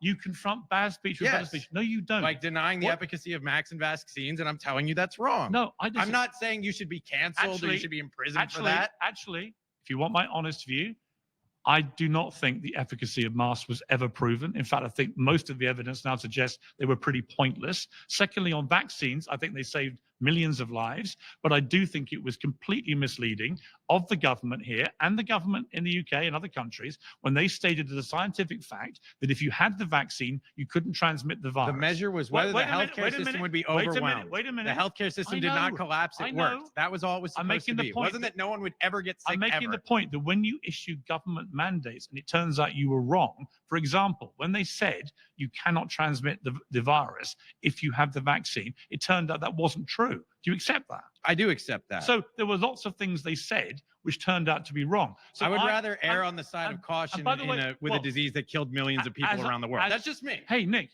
as I did. And in fact, I was very censorious to people who took the position I'm now taking against you. Again, it's not being censorious. We're having this debate in a public forum. I'm not saying you're not allowed to speak about this. I'm just going to tell you you're wrong. I'm making the point that I was wrong at the time about those particular parts of it. We can agree that the vaccines broadly, I think, worked. But we can also agree the scientists got it wrong about masks. They got it wrong about the efficacy of transmission with vaccines. These are things we should be able to come together on. Hey, this is great. Great to me, great to meet you. Really good to see you. Hey, Before we go any further, we want to take a moment to say thanks so much to Straight Arrow News for powering the fact checks in this video.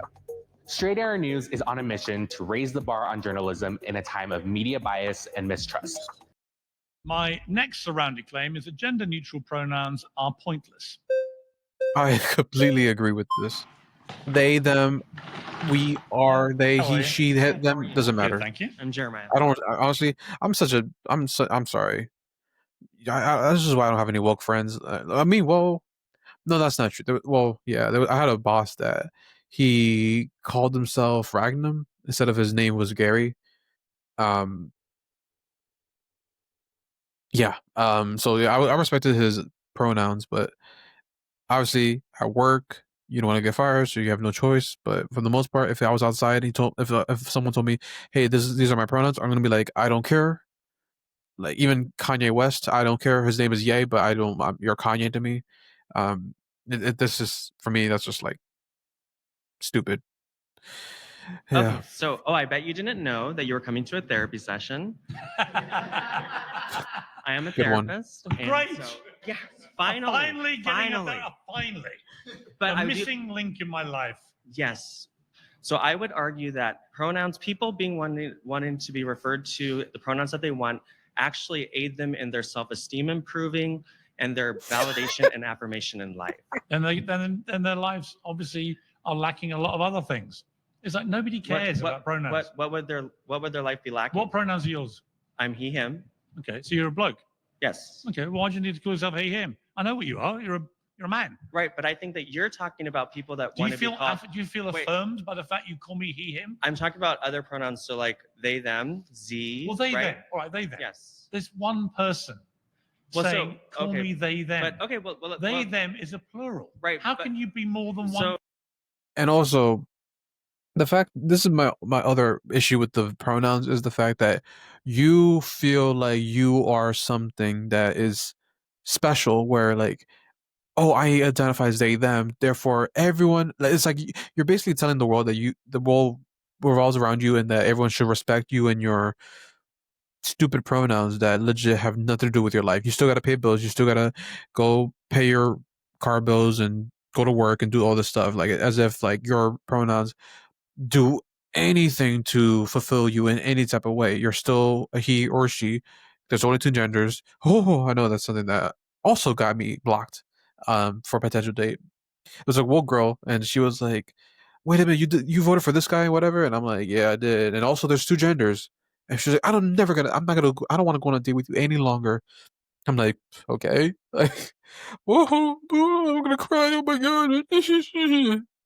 So guess what? What about someone I mean, call me stupid, but someone that's non-binary who can engender. What does two non-binary pronouns, mean? I'm explaining it right now. Who can engender both masculine and feminine traits, and that is their third gender. If that's what they want to be called, why is it so hard for you and other people to call them what they want to be called? I just think it's all stupid. But I'm asking you, why can't you just call them what they want to be called if that's what they want to be called? I don't want to. So how are you being empathic if you don't want to call them what they want to be called? I don't care. But so empathy, empathy is a muscle that you could develop in therapy. So if you went to therapy, you'd have developed that muscle. I can't think of anything I'd rather less develop. Well, when one human being who cares? says to me, "Call me they, them," I laugh. It's absurd. There's one of them, and that shows that you're not a bigot. He was gonna say you were a bigot. Oh, if he's one, I'm on team bigot too. You like call me that if you want. I don't care, because like, bro, what you gonna say? I'm sorry, it is so stupid, because at that point, there's no more rules. I could be like, I identify as Jergens Original Scent Cherry Almond. I identify as Rubik's. I'll identify as they, them, we, she. Respect my pronouns, otherwise I'm gonna cancel you on X or Instagram or Facebook or TikTok. I'm gonna cancel you off TikTok. I'm gonna expose you, officer. You are not respecting my pronouns. Like, miss me. Shout out to Long Beach Griffey. His skits about this were legit. Just nailed it on that. I asked a non-binary person who was a guest on my show recently, "What does non-binary mean?" She couldn't explain it. Okay, so It was actually torturous. So that's her. But the thing is, why don't you get someone on your show who can explain How many it? pronouns are there? Multiple. How many? I don't know. I'm not an expert in The that. last but count is there are Unlimited. 74 official ones. Do you know? no, okay, you're gonna say cat and dog. No, I'm no. a cat. I'm a Cat- dog. no, there's no. he, I'll him, come to those. she, No, ze, no, no, they, no, them. no. Probably I'm kind of talking like about those. talking about gender pronouns. Yes, right? so am I. There are 74. One of them is astral gender, an affinity with space. No, where are you getting this information? Official genders. Where- Google it. I've Literally, Google it. Have you had someone on your show who said I'm an astro whatever? Yes, I actually got one on. No, and did you pay that person to go on? Like I mean, Utter lunacy, the whole thing. It's like Irrelevant. kids identifying as cats at school. no, You and know that- what I and would that do with does them? not happen. It That does is happen. some bogus like media presentation. No. That does not happen. No, it has happened. Read my book, Woke is Dead. It's all in there. I don't know if I'll read that. There was a phenomenon called the Shameless furries. plug. You know what it was? Kids would go to school So and say, I know what "I'm furries are, identifying and as a furries cat." are not a gender. That's I'm a cat. that's its own kind of life. That's the point, is that none of these is gender efficient, and it's gonna be like, I can't believe I'm even explaining this concept, but it's the fact that, like, once you set a standard to have all these stupid genders, pronouns, the sky's the limit. There's like, oh well, I guess I could identify as multiple things, as a cat, as a dog, as a horse, as a owl, an eagle. Oh, Style. It's like people in outfits but this is where, with all due respect, That's truly this sad, is man. where limitless self-identity takes you. It takes you to the absurd. For example, but do you believe? Let me ask you. Okay, go. Do you believe that you can identify as anything you like? No. Oh, what are the No. exceptions? Wow. I think that most people that when they think about their gender identity, it's he, him, she, her, they, z. Those are the ones that What's people Z? are. Z is oh god. No, I can't explain it. No, but Z. You no idea, have you? Cooked. It's all complete baloney. Bell, What's ring Z? the I have bell no right now. idea. And you're the guy trying to defend It's so this stupid. nonsense. This Here's my other question for you, right? This is So all- there's- Figure out, so though, it used to but- be LGBT, Uh-huh. then it was LGBTQ. What is it now? What's the It's And then plus. LGBTQ plus, or it could be LGBTQIA2S, two spirit. right? And what does it stand for? Two spirit or the two No, the whole spirit. thing. LGBT. Read the whole thing. Lesbian, gay, bisexual, LGBT, trans, queer, or questioning, LGBTQIA, intersex, asexual, two spirit. It's the two spirited individuals. You forgot pansexual and asexual. Well, so pan. I did say asexual. Pan is not in there. Nice Nice to meet you. This is cooked, man. We're cooked as a society. The left can never win Hello. the election ever again. What's your name? I'm Jenny. Jenny, nice to meet you. Nice to meet you. So we wanted to talk about, I guess your initial claim is that pronouns are silly or I purposeless. think we've just established how silly they Pointless. are. Or pointless. I mean, even the people defending them can't remember what they mean. Right. So I just wanted to touch on two things here. So I don't think anyone is denying biological sex assignment at birth, right? Whatever your doctor determines your Well, it's not about doctors assigning anything, is it? You're either born with certain genitals or you're not. right, but a doctor has to Exactly. look at When it to you're a determine male or that. female. Right, understanding. Do you accept So, that? yeah, I This do whole- think what that does- we've got this two whole phrase sexes. assigned at birth. What does it mean? That means a doctor has looked at you as No, a baby they look and at you and they just see what I look at you and see. I Ex- don't have to be a doctor to know what you're assigned as. right, but okay. You're just so- born. Do you accept that the vast majority of people ever in the history of planet Earth are born male or female? Yeah, I do believe, But but can there we is stop the phrase some- assigned at birth by a doctor? That's Literally, what a doctor I've does, had 4 though. babies. They look at them and they go, oh, it's a boy, it's a girl. That's it. Right. So a What you doctor then decide determines to call that and yourself, writes that on your it's birth entirely down to you. certificate. But there's no one Okay, assigning can I anything. finish my point, please? Yeah, but they're not assigning anything. Can I It's a finish my ridiculous point, phrase. please? Feel Thank free. you. So whatever your biological sex is determined by a doctor upon your birth, I don't think anyone's denying that. Right. However, gender is a construct that is how we express Bro. ourselves. How many genders are there? This For is me. my channel is called The Construct for a reason, because I want to be able to have all the people be able to put in all their ideas. This kind of channel is based off all concepts of life and understanding that, you know, there's certain things that are a social construct, but the majority of things are just objective facts, such as gender identity. There's only he or she, male, female, that's it. I think that it's a scale, and however you want to express yourself is up to you. Can I But express myself as anything I want? Well, if you let me finish my point. Sure. Okay, so for example, we talk about masculinity, we talk about femininity, and some days I feel like I want to feel more feminine, so I wear a dress or I do things that are socially constructed and designated as feminine. Or maybe other people have like this idea of masculinity, so they present themselves in that way. So gender is different from biological sex in that it's how you express yourself. To me, somebody's gender expression and how they want to be addressed is no different than using somebody's name. Right. Because I write, so when we use pronouns, it's with purpose, right? What are your pronouns? She, her. So you're a woman. Yes. So why do you need to call yourself she, her? Well, that's just how you address women. That's the. Oh my god.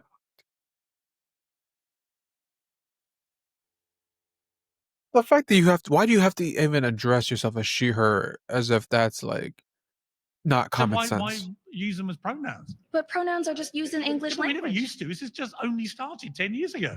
Nobody ever. Pronouns has always been used in the English language. Not in the same extent that the LG left wokeism has made it become such a big deal. Just like how water is wet, it should not be a big deal that you identify as she, her, or he, him. Oh, God. I'm talking about the new I'm hungry. cavalcade of extra pronouns. I think we're making it out to be so much more than it really is. If you're a man, you're a he, him. That's it. Okay. Right? The rest of it is just a complete construct of the woke left. Okay, none a of construct, it, as like we've you already said. established, none of it makes sense to the point that none of you can even explain half of it. No, and I'm still explaining it. So How many genders are there? I'm still talking about gender No, expression. but can you and tell me how many genders there are? I'm talking about. How many are there? I personally don't care. I don't know. Do you know a number? Oh my god. You don't know how many genders there are. Oh my god. My head hurts. Why is that always an answer with the left, by the way? I don't care. Should men participate in women's sports? I don't care. But you guys make it a big deal to try to make this happen, though. How many genders are there? I don't know. I don't care. Doesn't really matter. This has become such a big deal, which is why Trump had to put in an official. This is how bad we've become. We had to put in an executive order to say there was only two genders, man and woman. That's how far off we've become in reality. This is truly sad. This is sad. No, because for biological sex, maybe we can talk about that in do you binary. believe in the concept of limitless self-identity? No. So if So you what's would the, let me, where's the limit? if you would let me continue. Where's the limit? If you would let me continue. Thank you. Then get to your point. Hurry up. Get to the point. Because you have no point. You legit. You say you don't care if there's any genders at all. There's unlimited. Like I'm a person. I like order. I like structure. The idea of you can become anything you want, be identified as anything you want, be anything. I could identify as a headphone. I could identify as a lotion. I could identify as an iPhone. It doesn't make any sense at all, and this needs to be healed. This is what I'm talking about when I say there's a mental health epidemic, because people are the worst enemy. Okay, the worst weapon that the enemy uses against humanity is confusion. And this woman, very pretty, seems well spoken enough, and very respectful, even though Pierce has interrupted her a million times. Because he's like me, he's impatient. But she is someone that I could tell has the woke mind virus, and it's sad because she's delusional. We need to save this woman. You. So what I'm saying though is that when you refer to somebody in their pronouns that they ask for, it's just general English language how we use it. There are plenty of languages out there that don't even have pronouns because that's just how the language works. So if you can speak a different language and not have to refer to somebody by their pronouns and know exactly who you're talking to, then I don't think pronouns are a big deal. I hear you, and you phrased it very, It is not a big deal. It is pointless, but by that extension, I agree. But my point being, I think it's got completely out of hand. Okay. When there are 74 cited genders, if you Google it, as the official list of genders. And one of them is an affinity with space. I'm calling bullshit. Okay. When you have LGBTQ and it now has so many letters that even experts in the field of the LGBT community acronym cannot remember what they all mean, it is ridiculous. And when it comes to limitless self-identity, I had this debate with someone on International Women's Day on my show Uncensored. And I had two guests. One was white, one was black. There's a relevance to that. And we were talking about this. And I said, right, two women. I said, do you believe in limitless self-identity? And the wokey of the two guests said, I do. And you have to respect what people want. She said, yes. I went, okay, in that case, I, on International Women's Day, Piers Morgan, am now identifying as a black lesbian. And the black panelist burst out laughing because she knew what I was doing, which is taking this argument to its logical conclusion, which is once you make it limitless, society just collapses because Piers Morgan is low-key cooking on this debate. I'm actually really proud of Piers. He's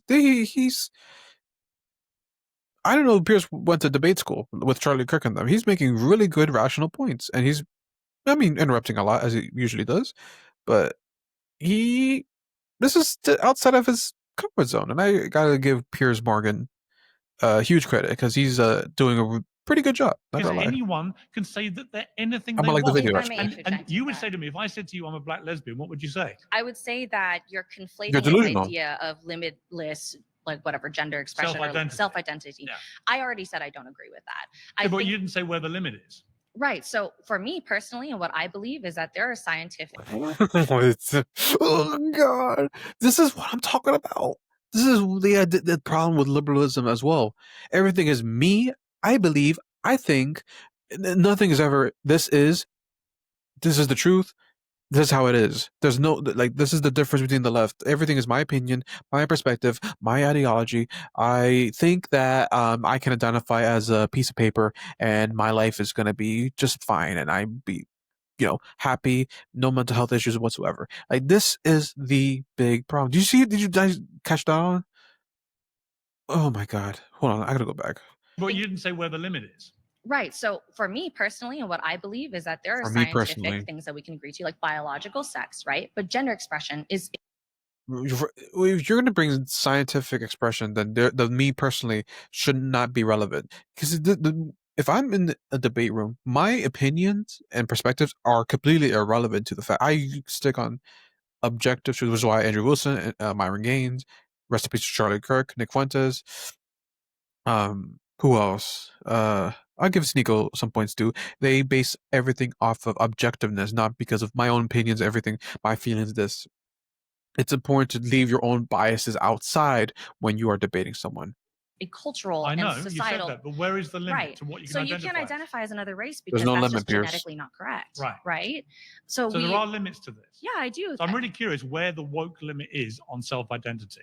Gender is a social construct. A social construct means we made it up. Right? Yes. Exactly. So it's completely invented. Therefore, you can have whatever identity that you want because you've decided to create that. Yes, but my point, the point of my. But why is that a problem? No, here's the problem. It's got so out of control. Because the problem is that it will allow you to identify as anything. So I could identify as a woman. Oh, I'm gonna go to the women's bathroom now. But you're a man. No, because I identify as a woman. That's my gender identity. That is what I believe. So therefore, it is true. So you cannot tell me and change my ideology because that is my gender identity. If you change my opinion on my gender identity or try to persuade me in any other way, that means that I'm going to attack your character or you're attacking my character because I identify as what I believe within my heart. For me personally, that I am a woman, whatever the case is. That's just an example. And you have to have order within this chaos that is within the woke liberal mindset. Nice to meet you. Crazy.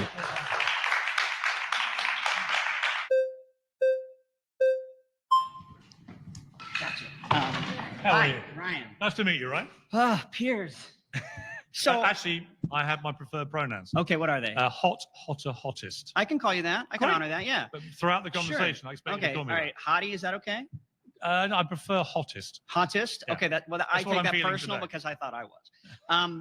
So look, I think you do this really great job of taking the far edge use case and writing a book about it. I think what you're trying to do is take this thing that is explicitly a one-dimensional, two-dimensional range and adding things like this random, star thing and then elephants and all that stuff. Nobody who is serious. It's not random. Oh, fine. Fine. I tell you what, you're right. If you can Google it, it must be the mainstream. No, if you read my book, you'll see these are specific examples. No, I got it. No, I understand. You are really good at taking anecdotes and making them data. If that was how science worked, not data, just facts. Well, for example, there was a school in the north of England called the Altrincham School for Girls, where everybody there is a girl. That's why they call it Altrincham School for Girls. And then because of the trans activist campaign, eventually they banned teachers and pupils from referring to each other as girls, even though everybody there was a girl. Crazy. I think the vast majority of people who care about this at all would say that's an edge case, and most of us think that's weird. Great. That's the vast majority. And of I people. agree with you. Yeah. Okay. So explain to me why you think personal pronouns actually matter. Well, the question of gender has gone back for thousands of years. There were over 150 distinct civilizations in North America before colonialism that had more than two genders. So this is what we in the real world like to call an open question that evolves over time. I don't think that the fact that the question exists means there's some systemic sickness within society. And I don't understand why the fact that something that maybe you're not that familiar with or is an open question makes you uncomfortable. My argument is only that it's pointless. Well, I mean, what are your pronouns? He, him. Right. So everyone I've asked has basically said she, her, he, him. Yeah. Well, in my day, it was just male and female, man and woman. Got it. So well, here's the thing that you and I don't, but it's not for us to get. It's not ours to get. That's the point. No, but my point is I shouldn't be compelled to use absurd pronouns. Fine. Listen, whatever you call absurd, fine. Whatever you choose not to you say is is fine. fine. To call me Here's hottest. the thing. You could go around even and though call I say my preferred pronoun is hottest. You as don't a gay have man, to you call me could that. listen. As a gay man, you could go around calling me a, and that would be okay. You would be allowed to do that. You're not going to get arrested. You're not going to. You would, I mean, in London, didn't they say that word? I think Piers had that conversation with Tucker the other day. Why did y'all mute that out though? The shout out to him for saying the word and actually, being a component for free speech. I love it. Go to prison. You can do whatever you can. Exactly. It would be offensive and unkind. It would not be okay, but you could do it. What I'm saying is you don't have to accept other people's pronouns. Yes, well, you've been saying a lot. I'm referring to things you've said. You're putting words into my mouth. Okay, correct me. You should let me say what I think about you. Okay, go for it. I can't wait. I just found your terminology offensive. Okay. Is that all you were going to say? Obviously, look, we can agree that when there are derogatory terms like that, it's offensive. Yeah. Of course. Right. And so if I find it offensive that you refuse to honor someone's they, them pronouns, I'm allowed to be offended by that. You're allowed to be. No. The difference is one is I'm a freedom of speech absolutist, but one is a derogatory term, just like racist terms and terms of things of that nature, which is meant to be somewhat offensive to that person. Because here's the thing, you are in control of what offends you or not. If someone wants to call me, I'm not going to say the word, but the term for Hispanics, right? There are immigrants. You can call me that. Am I going to take offense to that? Am I going to punch you in the face? No, of course not, because I'm in control of my own emotions, right? Just like how a person who has gender identities, who wants to be identified as he, they, she, them, whatever, and I don't respect it, that's a personal problem within them, right? But if you are happy with your gender identity, that is your personal preference. Then worry about yourself. Don't worry about everyone else respecting your pronouns, because at the end of the day, it doesn't matter. Nobody cares, and it's not really that constructive to even care about what. Because then I got to worry about everyone. Then at that point, everyone's gonna have a specific mandate to care about pronouns, and at the end of the day, it doesn't really matter. You're still got to pay your bills. You're still human. You still use the bathroom, whatever. I think a person's gender identity is legit the last thing that is important to a person's character. Legit. Be offensive. Sure. That's a thing that can happen out in the world. That doesn't make you right. No, but we had a crazy phase, which I talk about in the book, where literally companies, big companies, people were getting fired for not using people's pronouns. I don't think, look, do you agree that's insane? Hold on, listen. Anytime change happens, there are going to be blips but do you of agree that extremity. Was mad? Do you agree nobody should be fired? I don't think anybody should get fired. No. Nobody should be fired. So we agree. Yeah, no, but the vast majority of people think that, Piers. I mean, for the same reason that most of us call ourselves woke, tongue in cheek, where there's minutia, there's little details, little to the side cases, and then there's what's common. And what's common is people respect people's pronouns, but it is uncommon for an employer to fire someone for refusing to put them in their email signature. It's more common than you think, and actually became a very insidious part of wokeism. I mean, which is what I call the cancel culture. We're going to come to that as a separate question, but people could get fired just for saying, I don't know, something misogynistic. Anything could get you fired nowadays. It's better to just stay quiet. In my job, I'd be hella like picky with who I joke around with. Like I'm at the point in my life I don't care about offending people. I legit do not care because people's opinions and their perspectives, you are allowed to view your beliefs whatever you want to, but you are not going to be in control of my freedom of speech. Simple as that. And if you take offense to that, that is a personal problem within you. And I feel the same way with the people who have these gender politics, gender identity politics that just legit is a personal problem. If you don't, I'm not going to respect it. I don't care. It doesn't matter to me. This or for most people, whole idea that if you don't conform to a particular worldview, you have to be. No, look, I understand that. Look, that there are people on the far extreme of both the left and the right who want to get rid of people who think differently than they do. That's a both sides. On both sides, I agree. But 95% of us are inside of those sides. This is not like a systemic problem with our whole human society. This is a far edge use case. So if you want to write a book and you want to go around talking about it like it applies to all of us, I just want to be clear, you're taking a molehill and making a mountain out of it. Sounds like you pretty well agree with me. Well, yeah, no, I agree with the principle of some of these things can be extreme. What I disagree with is how you take it and you make it this permanently awful bad thing, black and white, binary, it's bad, and you want to dismiss out of hand. I think wokeism as a mindset is honestly, I think it's a joyless, hectoring. Sorry, it's not that it's dangerous; that it's pointless. That's his argument, though. Censoring, virtue signaling. I mean, I say that. I hear you. And like I say, I don't say that because I'm on the right, because I'm not. The right will tell you I'm not one of them. Yeah. Ask them what they think about things like gun control and abortion and things like that. I get right? It. No, your contrarian thing works is a great brand, and I believe it's authentic. I believe it's authentic. I genuinely sit in the middle on this. Well, fine, but here's the thing. I want to just be clear that what we're talking about are holding against the whole of society edge cases. I have been a grassroots activist for 15 years. I also do stand-up comedy with all kinds of people. People say things that are offensive all the time, and every once in a while, in all these places, you run into one or maybe two people who are these joyless, joy-sucking, nothing is okay people. But all of us, the vast majority of us who give a shit about any of these things, find those people to be unusual. But my point, they get cornered over there, and over there, and we don't do. And that's why when you say wokeism is like that, we all go bullshit, because that's not how we are. Listen. I agree that all-encompassing, verdicts on a group of people is often a bit misleading. If you're clearly not an extreme progressive wokey, right? You're somewhere probably a bit more normal, which is like I said at the start. That's not what my dad says. But. No, but I can see you probably are. You probably got quite a common sense valve in you, right? God, I hope so. And that's all I want really is common sense. Good luck. It's a fair debate, I guess. Hello. Hi, Sophie. Nice to meet you. Sophie, nice to meet you. So, what are your pronouns? She, her. Great, another one.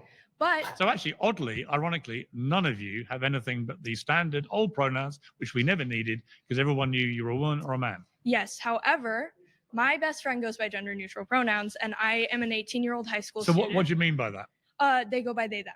They, them. But there's only one of them. Yes. Explain that. They, them can refer to a singular person. Like they can't. I feel like if somebody comes to my house and drops off a package at the door, I say, oh, they left the package there. I'm not like, oh, he left the package there. She left the package there. I say they left the package there. And that's only referring to one person. Yes, but the use of they, them is not the same as like Anthony is a name. I'm not gonna, and I'm a he. They it has to have context to make sense within the actual sentence. Words have meaning, guys, in case we have all forgotten. Person. So I'm an 18-year-old high school student, And many of my friends are trans or go by gender neutral pronouns. Are they though? Yes. Are they? Because what's happening is quite interesting. Apparently, the number of people. The number of people. Well, I'm talking about a group of people. All the reports are suggesting in the last year there's been a dramatic collapse in the number of young people at colleges and universities identifying as trans, which would confirm to me that the thing was a fad which got completely out of hand. And the people I actually felt sorry for were the people who are genuinely trans. In some cases, go through years of surgery because they feel they're born to the wrong body, the wrong sex, and so on. I feel like they have been lost in all this conversation. They've been made to feel ridiculous, they've been mocked and so on. And I feel badly for those people because actually, a lot of this trans stuff, particularly with young people at colleges, has been a fad. And, there was a school near me, near where I grew up in East Sussex in England, where 900 kids in one school were apparently trans. Yes. Oh, off. Honestly, it's ridiculous. I understand. However, I think it's about respect, and it's about garnering respect to the people who are, like, you're talking to a person. And if they want to be called they, them by the pronouns, and if I want to be called a black lesbian? Okay, but that gets into a race conversation. That's not what we're talking about. If I want to be called, let me think of something. There's no limit. Talking about they, them. We're talking about gender neutral pronouns. That was the if I want to be topic. hot or hottest. Okay, well, that would be your choice. Would you respect that? Yes, I would. So you would call me that? Yeah, because that is your pronouns. Well, go on. And so I feel like you must call me that. Okay, but I'm referring to you. Yes. At the moment. But address me in my preferred pronoun. Another thing is that. Sorry, you got. Okay, so hotter. Okay, thank you. This could really catch language on. Evolves. Language evolves over time. You see how ridiculous that exchange was? No. It's preposterous. Bruh. Sorry, lovely to meet you. Lovely to meet you.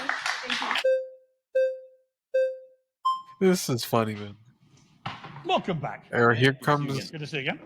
So the only look, of all the people on the woke Jubilee debate team squad, he's the most well-spoken, knowledgeable. I think even Charlie Kirk said he was probably the most well-spoken, knowledgeable, and actually good debater, Mason, out of everyone there. And which is why Mason, I think, has potential. I think he's actually smart, and way smarter than Parker. Parker's stupid. He's dumb. Or Name or Dean. I think Mason has potential. Even though I might disagree with him, I think he has the most debatable context. And he's always kind of kept it respectful for the most part. And he doesn't seem like that, lost in the woke. But I mean, I don't know his personal life, but he seems to be the more normal one out of everyone. But this debate might change my mind. I don't know. That the fixation on this really shows your emotional connection to the idea of pronouns more than other people's want to self-identify. Because for me, if I've had people come up to me, I work in a lot of queer spaces in nonprofit work, and I've had people who say they're they, them. I misgendered them on accident. I call them, if they look very femme presenting, I'll call them she, her. And they'll be like, actually, it's they, them. In my mind, I'm like, okay, I messed up. They're not chastising me. They're not pissed at me. They're not going to victimize me afterwards. Right. But you want to know why they don't attack you? It's because you're a liberal. And liberals have to stick together. And if I was a Republican, obviously we don't care, but regardless, because you're a liberal, you're gonna be like, oh, I don't want to get canceled, so I'll correct myself. Sorry. They're like, yeah, you better call me by my correct pronouns. You better respect my gender identity. It doesn't mean anything. If they were truly your friend, if they actually respected you, they wouldn't make it a big deal that you identified them, he, she, whatever. It doesn't matter at the end of the day. But and that's a majority of people. If there are people that do feel a sense of defensiveness, it's because there's been a propaganda campaign nationally that's been pushed on these people specifically to target and victimize them. So my big thing is, if we want people to be less defensive and less emotional, why are we fixating so much on it? Why are the people that say they hate pronouns so much talking about pronouns every chance they get? I just think when we get to 74 different ways of identifying your gender, and one of them is an affinity with the stars, you should all accept it's got ridiculous. And my point of saying things like, I identify as a black lesbian or whatever, is simply to show that if you allow things to be limitless. It goes to ridiculous places. We've had, that Rachel Dolezal story. Do you remember that? Was the white woman pretending to be black, right? It was absolutely absurd. And she led this whole life as a fake person. It's all that kind of stuff. Yeah. To me, it's fueled by a mindset that says anyone can, they use the phrase express themselves, but actually, if your gender identity, and you want people to use this, if we get to 74, 80, 100, right, it becomes, as I point out, completely pointless. Yeah, but if you're someone who feels this like sense that you need to identify as hot and hottest, I'm just going to call you Pierce. Like, that's really how it is. Exactly my point. Yeah, so my thing is... You've answered my... That's it. No, exactly, and that's what you can do. No, you agree. No, but you're going on a show and you're writing a book specifically highlighting these people. That's the difference. I'm not making a big stink saying this is the degradation of society. I'm saying that this is somebody who's saying something that I don't totally understand. I get it. But just because I don't understand it, I can still respect them. I know. I don't have to punch down and specifically target them out. Let me tell you. You could no. No one's arguing that you can't respect it. I don't care about people's pronouns and whatever, but you can't like take offense if I don't want to take that. If you listen, it's the equivalent of like, for example, I'm Christian, right? If you're Muslim, I can respect it. Do I have to agree with it? No, of course not. But just don't try to like say I'm evil because I don't respect your religion or your gender identity, whatever the case is. Because at the end of the day, it's your personal problem if you want to take offense to other people's take on the whole situation. If someone said, Anthony, Christianity's fake, I'll be like, okay, that's your opinion. I'm not gonna be like, how dare you? Oh my god, like what was me? I'm not gonna play a victim mindset. I hate people who take offense to everything. I'm just like, okay, cool, that's fine. I mean, you're not gonna change my identity, my ideology, my beliefs, but you're not gonna change it at all because I know what I believe. I have my faith. You can't change it, but if you can't respect it, but it's good like that. I mean, I guess that's a little bit more extreme, but like your gender identity legit should only be determined by your gender, which there are only two, right? One might be more personal when it comes to the faith-based religion debate, but again, it should not be something that should be a big deal to begin with. It should just be natural. There are two genders. Pick one. There are or just understand what you are and then just stick with that. Things more important in life than being concerned about how people call you. Then don't focus on it, Pierce. Why are you writing a book about it? There's millions of things to concern yourself with. Why aren't you talking about a genocide happening in Palestine? Why aren't you talking about actual victims that are going through hardship? You're writing a book about people who say astrogender, something I've never heard before, and I work in queer spaces. Mate, time out. I literally do a show every night where I talk about the wars in Ukraine and Gaza and other major issues. I'm just talking about this topic. I'm talking about this because I think it was very interesting to me that Donald Trump got reelected. Because this is the topic how has this happened? And I think it was partly immigration, it was partly the economy, and it was partly what the Democrats call the culture, and partly the culture wars, right? A lot of people were fed up with this. I think it really was a big focus on the economy, and I think you're right there. And I think Trump's version of populism spoke to a lot of people who have been disenfranchised. But also, the culture war stuff, it did cut through. It didn't, though. Yes, it did. That's not a big focus. And I don't meet anybody on the woke left who will admit it. None of you admit it. Because if you talk about people's economic conditions, they're not going to give a shit of who their neighbors are and what their pronouns identify as. Right. They just want to be able to afford meals for their kids in a way, and actually get health care. Exactly. Hence why gender pronouns are pointless. No, if a certain group of people feel more comfortable, that shouldn't be something we discriminate. My final surrounding claim is that cancel culture is real and a serious threat to free speech. I completely agree with this. How are you? Hey, Pierce, I'm Tyler. It's good to meet you, Tyler. Okay, so I read your book. Yes, what did you think? So I liked it. I liked that you gave the movie American Fiction the praise it deserves. But so on page 81, you talk about how you're a liberal who respects free speech. And on that page, you say the Republican Party, and I quote, is ferociously free speech. Yet Donald Trump 2 months ago signed an executive order banning the burning of the American flag. So how does that work? I don't agree with him. I agree with that too. I don't agree with it either. Just like how they had that what was he, a Palestinian that was in the college in New York? What are you doing? Sorry, my dog's acting annoying. Like I think everyone should have the right to free speech in all forms. I mean, if you guys are aware of the whole Uh, you guys know the whole influence with the Zionist lobby, all that stuff. So, I just don't want to get canceled here yet. I want to reach at least 100K subscribers before I get canceled. But regardless, yeah, and I don't agree with that with Trump at all. But I think the reason he did that is because you could get more years in jail by burning the pride flag than you would the American flag. So I think that was more a decision based on, well, America is America. We're trying to be America first, even though we're not America first, unfortunately. Um, it's still going to be something that is going to be abolished and punished to do such acts, right? But I'm not saying it's right, but I'm looking at it from Trump's perspective. But I don't agree with it either. I'll be honest. Then how are they ferociously free Well, I speech? don't agree with him. No, but no, on your book on page 81, you said they're ferociously I would say free in the speech. last few years, the Republicans have been more pro-free speech than the woke left. That Wait. doesn't mean occasionally, as we saw with the Jimmy Kimmel thing, it doesn't mean that occasionally they don't do stuff which I think is hypocritical because actually it's not supporting free speech. So I agree with you. So what executive order did the Democrats pull where they were banning anything to the regard of burning the American flag? I don't think it happened. I'm talking about. Well, I mean, the left was the one that was canceling people that were opposing the whole COVID theories. Like Sneeko, look what happened with Sneeko. It was because of what COVID misinformation was the main, I guess, reason for why he got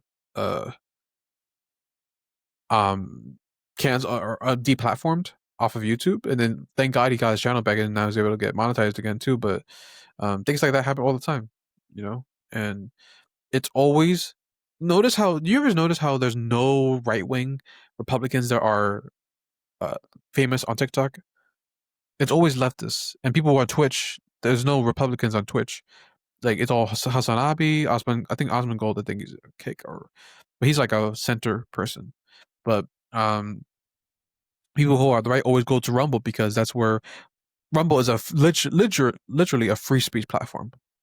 And people who are on the left are mostly on. They're not even really on X really that much. I think there's a reason for that. Well, I don't agree with it. So what do you want me to say? But your book says they're ferociously free speech. It's a contradiction. They are. They have. Should we just tear page 81 out of your book then? No. No. You can be ferociously free speech. The argument isn't about if the right. I mean, the right does promote free speech way more than the left. And the right, when the right doesn't want to, it usually comes with when it comes to talking about Israel. That's mostly the time when the right wants to cancel, just like what happened with Nick Fuentes, right? But for the most part, like the right is absolutely more pro free speech than the left. But again, the topic at hand is cancel culture is real, which it is absolutely, and a serious threat to free speech. So stick to the topic at hand. And still please. occasionally do things which are hypocritical. So, okay, like like yourself. But where have I been hypocritical? So on page 245. Wow, I like the book. What can I say? Are you like one of those weird little mentalists who just remembers every single word of every page? I'm just a massive Celebrity Apprentice fan, so I need Oh, no idea. really? Oh, you killed Trace Adkins in the end. I really appreciate it. I actually bumped into him in Beverly Hills recently. But so on page 245, you talk about how you are against, if you were king for a day, you would ban anybody who participates in cancel culture online. Yes. And you would call them out. However, Michael Knowles, a guest you have on all the time, has recently said that he wants to ostracize certain people from society that when they say negative things. He was on this show and said, if you wave the pride flag, you should be in jail for that. That is against the First Amendment, and that is absolutely cancel culture. Well, I don't agree Yet with you never call him out on that. No, you've never done it. You have him on the show all the time. I will, next time he's on, I will call him out on it. You promised me. You have a bet. So like right now, though, it just seems to me. Anyone who watches my show will know I call out everybody. No, you don't. You never call him Michael Knowles. He's done it multiple times. You've just pointed that out to me. I will call him out on it. It just sounds like you're not. Michael, if you're watching, I'm going to ask you about that. You better have your defense. So then what has the left done? I'm not ideological. I don't come on it from left or right. What has the left done in the past 10 years that it's been worse than trying to ban the burning of the American flag? What has the left done that is worse than banning the American flag? Promoting woke ideologies, thinking that trans people could do whatever they want and have them compete in women's sports, abortion, not believing in God, just the whole concept of Black Lives Matter and Antifa and conducting acts of violence within our country, allowing criminals into our country through immigration. Let me see what else. Starting 2 wars within the last 4 years when the Biden administration took hold. Let's see, mandating a vaccine that was not mandated and wasn't required in order to go back to work in the long term, only for like a few months, really. Mm, Let me think. What else? What else? What else? What else? What else? What else? Mm, Canceling people who have you know, a difference of opinion, who are people from the right, and deplatforming people like Nick Fuentes and Andrew Tate, who's banned everywhere, but all he's really saying is nothing that's strictly anything that's not said by the average man in life. Let me see what else. I'm trying to think what else. What else could it be? I mean, all those things, in my opinion, are worse than burning the American flag. I mean, a flag is a flag. Like for me, I never understood that. I get it, like what it symbolizes and stuff like that, but um, nothing like anything and everything the left does and promotes is just completely crazy and just nonsensical. And assassinating Charlie Kirk and like that should be the checkmate um to everything, because that person that shot Charlie Kirk, I mean, we still don't know the full details about it, but the fact that he shot him because of a difference of opinion, because he could debate him with his words, so it was like, let me kill him, and taking his life, and taking a father away from his children and wife. I think that is literally a threat of free speech, that people aren't allowed to express their voices and be laughed at. I mean, the Jimmy Kimmel thing, I agree with Piers, that was kind of hypocritical. Even though everyone wanted Jimmy Kimmel to be gone anyway because the show's trash, I don't think that that was the right move to go. But people on the left have definitely been an influence on canceling people and destroying their livelihood. That's for sure. Like, what's her name? Naima and them were talking about how um the fact that Tucker Carlson platformed Nick Fuentes, and how like they shouldn't even been able to platform someone who is a, you know, fascist, Nazi, whatever they want to call him, right?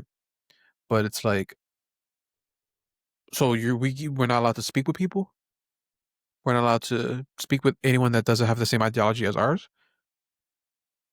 But you could invite rappers who are legit murderers, killing lives, destroying people with their drug dealing.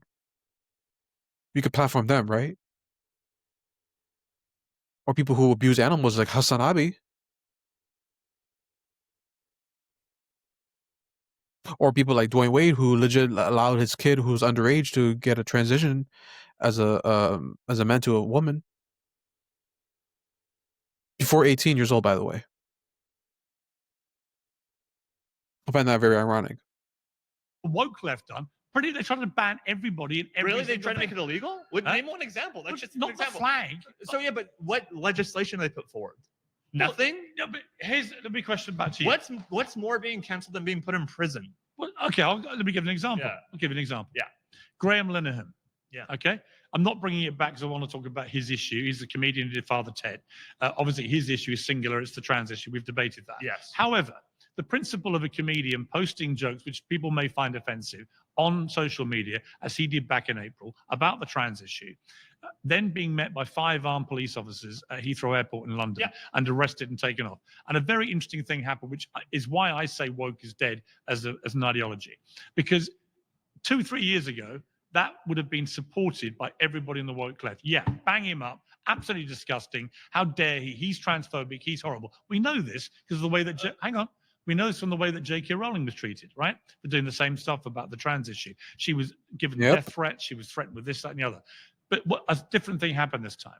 This time, there was such a public outcry, including from many on the left, actually, to be fair to them, that this had crossed the line. We've got to stop doing this for stupid posts on social media. Hundreds of people on social media in the last 2 years in Britain have been arrested. It's completely ridiculous. Can I respond?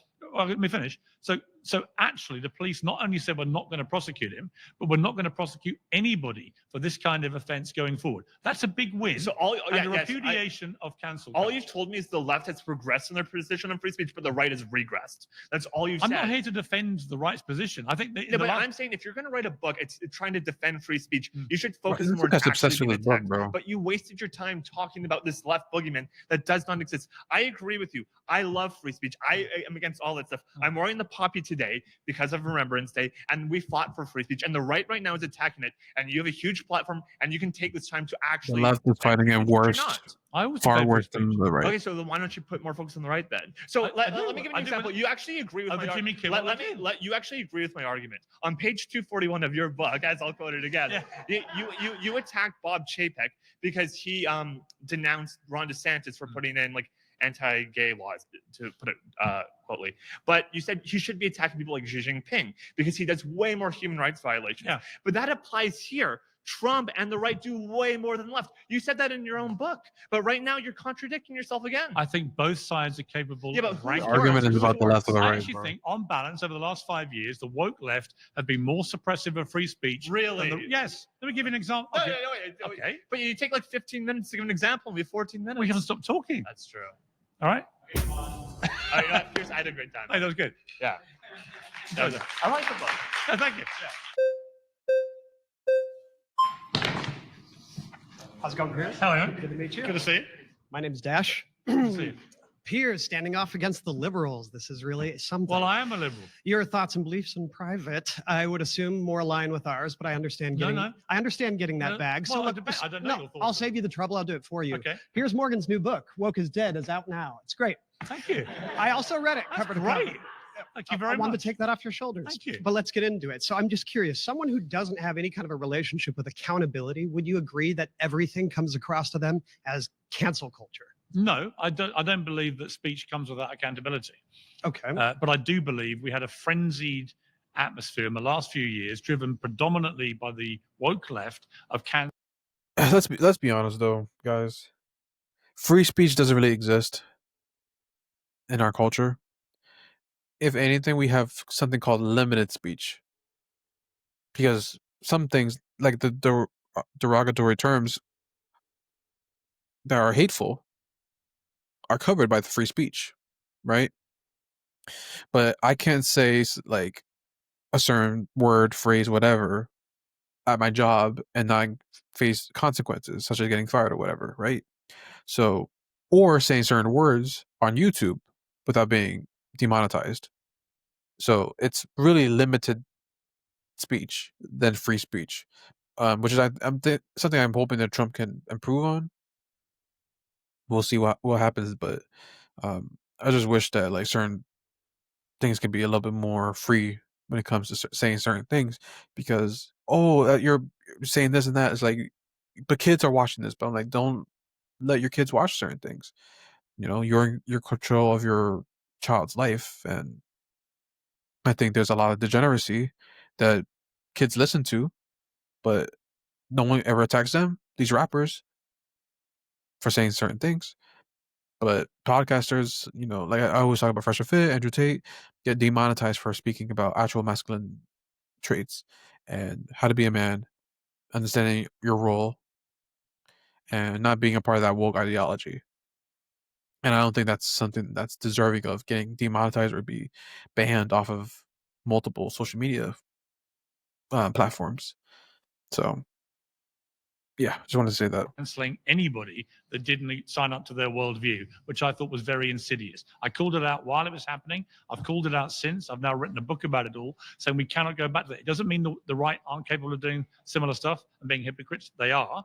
But it also means that if you look at it in totality, I think this cancel culture mentality has been really damaging. And I think the war on free speech has been really damaging.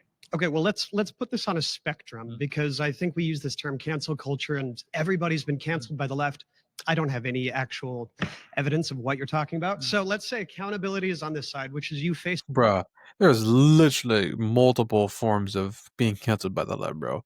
There's millions of examples that I could think of. I mean, in the right, obviously, there's people that deplatformed and canceled people on the right as well, but on the left, bruh, where were you during Me Too? Where were you during something like recently? Jonathan Majors. Everyone would love Jonathan Majors, and I don't know because of one accusation that he was found like there was no evidence of it. It was like even though he was found guilty, yes, but what he was doing, like it was not fair to him, and the left completely canceled him. Or even on TikTok, there's like who was that guy? Was it Angry Reactor? He was on TikTok. He was like getting all these sponsorship deals, and then one thing happened where he was found not guilty, but they still canceled him and took away all his endorsement deals, everything away. The left cancels people just like that. Like they don't care. Like the right, at least they'll give you a fair chance and allow you to speak your truth. Excuse me. But the left, they look at you and say, "Oh, you're out. You're cast out. We shun you. Bye." Facing consequences I'll give an for example. your Let actions. me give an example. And on this side of the spectrum, it is facing consequences for something that is not justified. Let me give an example. So now let's start to place it in that spectrum. Let me give you a okay? specific example. Because the people you carry water for on the right tend to be over here, where they don't take accountability for anything and instead feel like they're being canceled. Wait a minute. Although it's just consequences for your basic actions. Do you ever watch my show? I do. And you really think I carry water for the right? Absolutely. Really? Yes. There's a statistic that you defend Republicans more than anybody else. No, I don't. I just attack the woke left more than anybody else. Okay. But it's friendly fire. I come at you as one of your own. Okay. Only I didn't go mad. I appreciate you admitting Only that. I didn't go mad, right? I didn't go mad, woke, bonkers. I stayed old-fashioned liberal with liberal values, wanting free speech at the cornerstone of it. And let me give an example. But Piers, I read your book. That's not the case. Let me give you spent most of the book with Trump's cock in your mouth. If you read sorry? You spent most of the book with Trump sucking him off. No, I didn't. Yes, you. The prologue was The Dawn Rises, D-O-N. The prologue, actually, if you read it, and I don't think you did, because you did. just revealed you probably haven't. The prologue actually starts with two conversations I have with him. One positive and one extremely negative. Yes. Which ends up with him saying, Piers Morgan's so dead, he's catching flies. Right. I'm not sure you've read the book, have you? I have read the book. Then you wouldn't say that I bleep. No, because that was you meeting him at Mar-a-Lago trying to win favor back because he was becoming the presumptive nominee, so you needed to get back onto his side. Yes, but look. After spending years being a critic of his, then you needed to win favor back when he was coming I've never spent into power. years as a critic of Trump. I've spent years. I've known Donald Trump nearly 20 years. He's been a politician for the last 10 years of that period. In that time, for example, I used to write columns for the Daily Mail in America. I calculated after his first term in office, I wrote about 120 columns about Trump. You can go and check it. Okay. And about half were negative and half were positive. I do think in Trump's first term, if people had been fairer to give him credit where he deserved it and criticized him when he deserved it, everyone would have been a lot better off. I feel it now. The Trump derangement syndrome is a real thing, and it's I honestly. wear that badge proudly. I know, but it's kind of pathetic. It's like when I hear people say, he's the new Hitler. Really? Hitler murdered 12 million people, including 6 million Jews in the Holocaust. You think Donald Trump is the new Hitler? You're a fucking idiot. Okay, Right? if we're going to talk about hyperbole, here we have focused half of the discussion today on trans issues, but we're not going to talk about things like, I don't know, Trump is in the Epstein files and he's using the government to cover it up. Should we talk about that? Sure. That affects a lot of people. Let's talk about How about him denying the Let's talk 2020 about that. election and eroding the What do you public's want- trust what do in you our want to say? institutions and What do you want- processes? Ask me. That affects everybody. Okay. So let's try not deflecting to the trans athletes conversation. You've just brought What up two is more this issues. I'm happy to talk about We'll that. see if you deflect. Go Stick on. to the topic, guys. You Come want on. to ask me about them? Go on. Okay, well, I'm saying let's focus on the issues that affect lots of people, not deflect into Actually, the trans culture athletes in war sport. issues that affect very few people in the grand scheme. Well, let's be clear. The number of people directly affected by the Epstein scandal is probably 2,000. What the president of the United States covering up a pedophilia scandal affects everybody. If that's what he's doing. Well, Common sense. You're a champion of common sense. well, I can tell you that I've spoken to Here's the thing, and this is what pisses me off about the left, is if you guys truly cared about the Epstein files, you guys would have released it during the Biden administration. And if Trump truly had some damning evidence that he was doing stuff with kids in the Epstein files, wouldn't you guys have released it during those 4 years? Am I wrong? Virginia Giuffre's lawyer multiple times. Sorry, and the reason I mentioned that is because all of a sudden, all these people on the left were like, "Release the Epstein files," and then Trump was like, "Okay, fine, we'll release them," and then everyone's like, "Oh, quiet as a mouse." I just find that interesting. How, like, yes, I was pissed off about when Trump was like, "Well, Epstein files aren't real." I'm like, "What? What are you talking about, Trump?" Like that pissed me off. But now hopefully they're actually going to release it, the actual thing. We'll see what they, show, but that's only time will tell. I'm praying that we get them before the end of the year. David Boies, he's seen the files. He does not believe there's anything against Trump in those files. Oh, well, okay. What happened to common sense, Okay. Piers? Well, actually, I prefer to stick to facts.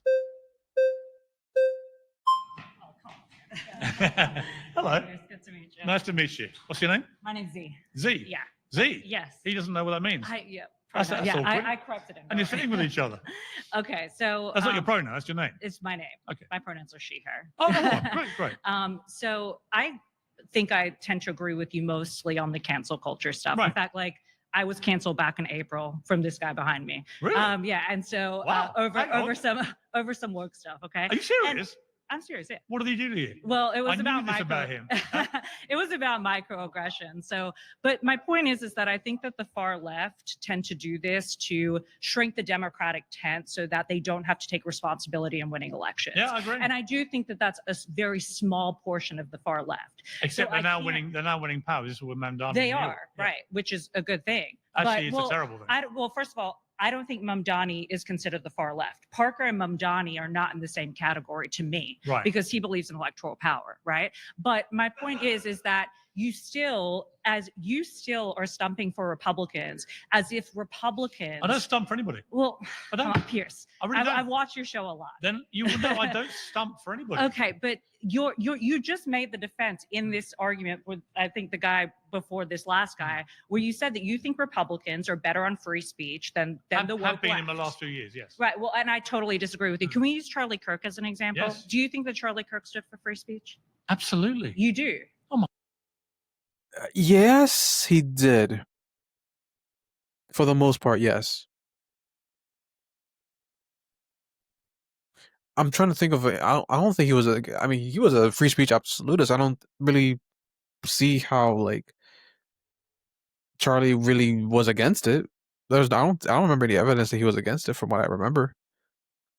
Like him and Candace had difference of opinions when it comes to Israel, but like he never like attacked her for it or anything. So, yeah. My God. Really? How? Tell me about that. Charlie Kirk was the absolute personification of defending free speech. Oh, really? Yeah. Let me explain why. Okay. Why else would you be debating college students in their campuses? So that way he could. Charlie Kirk legit allowed Tucker Carlson and Dave Smith to go to the Turning Point USA event last year before his death. And people who were on the right were pissed off at him because they're like, why are you platforming, especially people who were pro-Israel, they were really pissed off that Tucker and Dave were there. Again, the only person I think he was really like not trying to allow and was truly his enemy was Nick Fuentes. I wish they would have debated before his death. Unfortunately, we won't see that, but he was definitely a free speech person for sure. Is there an argument to be made that he tried to de-platform people like Nick Fuentes? Yes, but he was definitely someone that was pro free speech, though. That is something I don't think anyone could ever question or deny about him, for sure. Charlie Kirk had strong views about a lot of things, many of which you probably don't agree with, I'm guessing. Yeah. But Charlie Kirk, week after week, around America, would go onto university campuses knowing that most people there didn't agree with him, may have a preconceived view about him, maybe thought he was a fascist and all the other things they called him.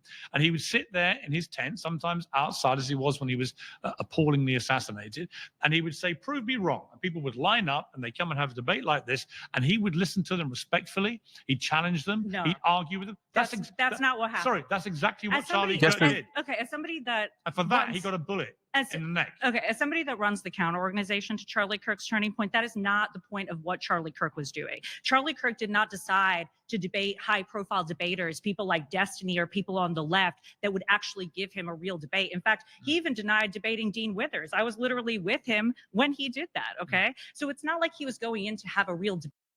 That's not the argument, though. So just because Charlie Kirk doesn't want to debate certain people, does that mean that he's not an advocate for free speech, though? And plus, Dean, let's be honest, Dean's wanted to get paid. Charlie Kirk was like, I don't need to get paid. That's probably why. And I mean, does Charlie Kirk have the right to not debate anyone he wants? Yes, I agree with that. Because Destiny is a degenerate. I don't like Destiny. I respect him for being the only left person willing to debate people on the right. But that doesn't prove he was against free speech. Debate. He would go to But he these did have real debate. No, he would go to these college campuses to debate kids that were very much under. These are not kids. These are grown adults. These are college students. These are the future. He's extending free speech by allowing them to speak their mind, whether they're stupid or not. That doesn't. This woman is stupid. Prepared so that he could clip them and then raise money for Turning Point to go out there and then register voters. Okay.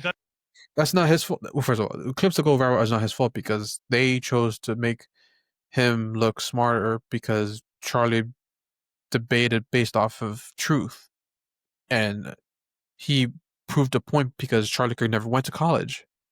These kids are in college right now, and what they are teaching students in the educational system is completely woke, nonsensical, subjective information.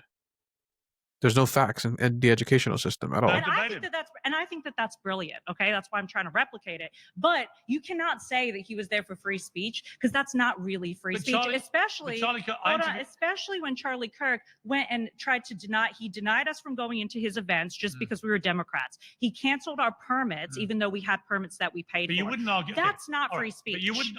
That doesn't. That again, that's not. He could have platform whoever he wants to, but that doesn't mean that he was against free speech because he denied your passes. What? Again, that doesn't make any sense. As if people on the left don't do the same thing too. So don't be a hypocrite. I would argue that he would regularly, and I mean almost on a daily basis, debate with people who he didn't agree with. College students, unprepared college. And other people as well. He didn't just debate college students. He debated people who are actual he interviewed Gavin Newsom on his channel, the most woke, horrible governor of California. He allowed Dave Smith, Tucker Carlson, Candace, Officer Tatum. Another person he interviewed? He had Jordan Peterson on. I think he was willing to talk to Andrew Tate as well. Like he wasn't like what? Bruh. This woman's delusional. I'm shocked. I'm shocked by this. Well, let me throw back at you something. I'm interested about your response to this. Yeah. He went to the Oxford Union in April, May this year. Yeah, he did. And he debated a guy during the appearance there, who then became the president-elect of the Oxford Union. Who, when Charlie Kirk.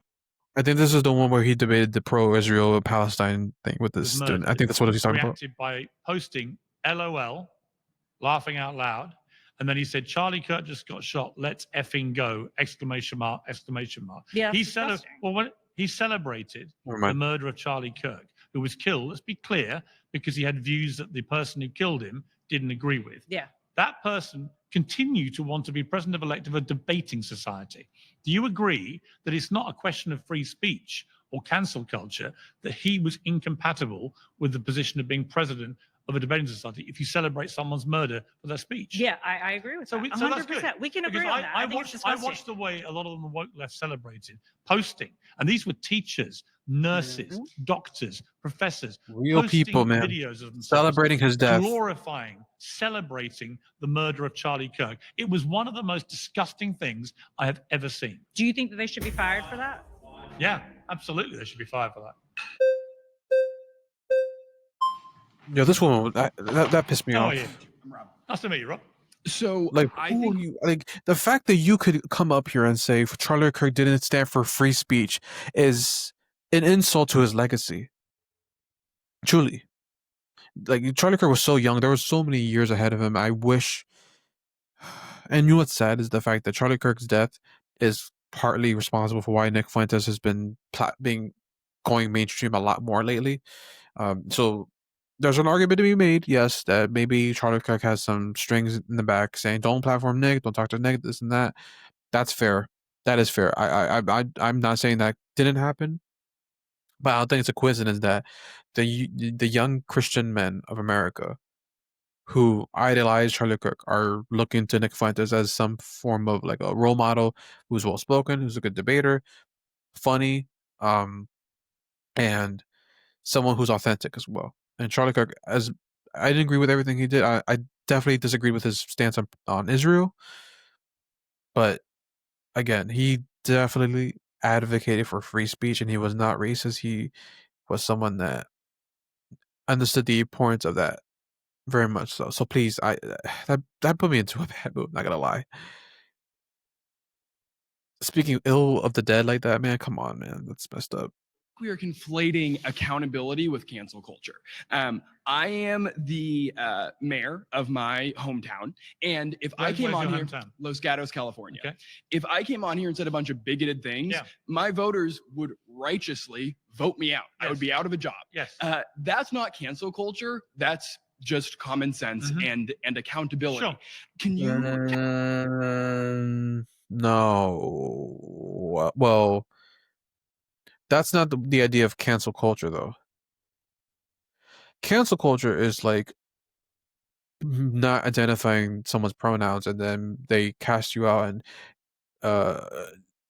because cancel culture, I think people think that just because people attack you for your character and like fire you for your job or decide not to support you is what getting canceled means.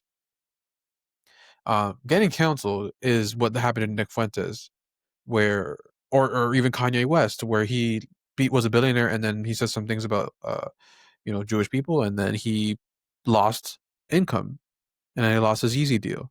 Or when Nick Fuentes was talking about Israel and he got legit his bank's account taken away, not allowed to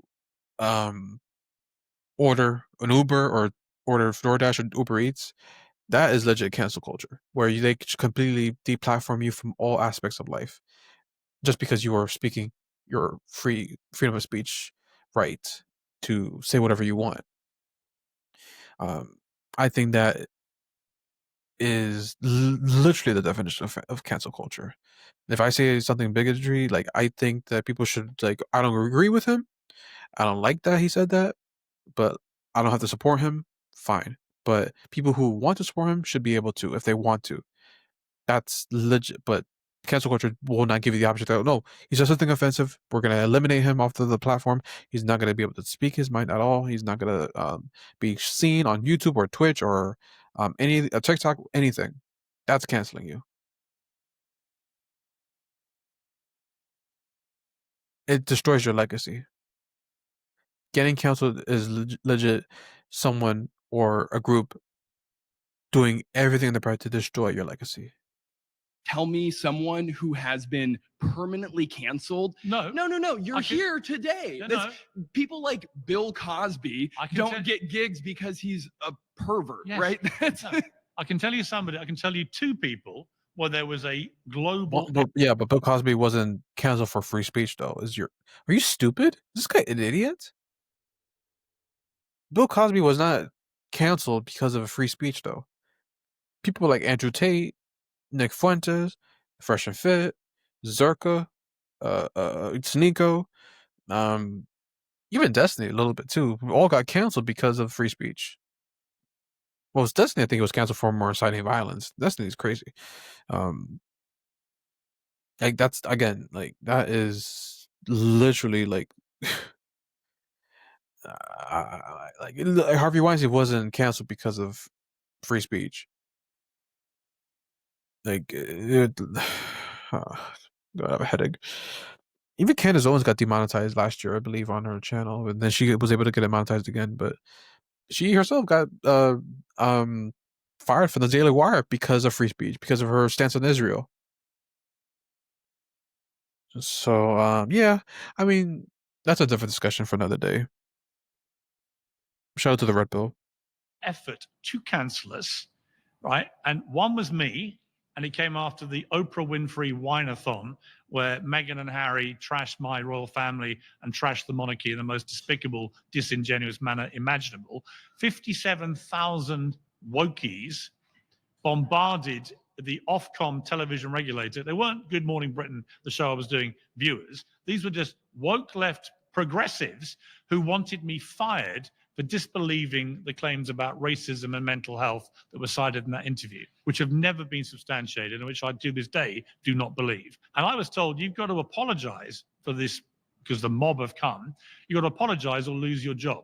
A job I was doing very successfully. Done it for 5 years, trebled the ratings. We just eclipsed the BBC as a #1 morning show. I was at the peak of my powers. But because I was exercising my right not to believe somebody who actually, it turned out, was spewing a lot of bullshit, I had to leave my job because I wasn't going to apologize. Now, let me give you the subjunct to that, which is far worse. Sharon Osbourne, my longtime friend, was hosting a show here called The Talk on CBS. She'd done it for 10 years. She loved that job. She was brilliant at that job. She defended me when asked about it. She didn't defend what I'd said. She just said, I'm here for my friend Piers, right? The black co-panelist, Cheryl Underwood, played the race card on the next episode of The Talk. She turned to Sharon on air and said, out of nowhere, this wasn't planned, why did you support someone who said racist things? I had never said anything racist about Meghan Markle. Sharon, obviously under attack, saying she'd been supporting a racist and by definition must therefore be a racist, said, well, what's he said that's racist? At which point Cheryl Underwood went on this ridiculous little, it's a point to it. Cheryl Underwood just said, I don't think it's not so much that he said racist things, it's kind of the way he said stuff. So Sharon said, is this what you think people are talking about when they say cancel culture? Wait a minute, yes, I'm going to come to it. So Sharon Underwood says this, and then she says, I'm not accusing you of being racist, Sharon. Sharon says, I think that ship has sailed. Here's what happened to Sharon for a job she loved. She was bombarded with death threats, online mayhem, vilified, shamed. People saying, fire her. Wait a minute, let me finish. I think that's bad. Let me finish. Fire her. Death threats as well. I think that's bad. She eventually issued a groveling, sobbing apology. It still wasn't enough. She got fired from that job. For what? For absolutely nothing. For the next year, she had the worst year of her life. I don't think that's what you. I don't think that's what people talk about when she was left. When you're talking about cancel culture. Wait, you're talking about cancel culture, saying like no one has ever been. You're talking about comedians who make a racist joke and somebody doesn't want to listen to them anymore. What about Sharon Osbourne? I don't know much about that. That sounds bad. No. That sounds bad. That sounds bad. I wouldn't cancel Sharon Osbourne. Why did I have to leave my job for disbelieving Meghan Markle? I don't know. It's called cancel culture. Yeah. Nice to meet you. Okay.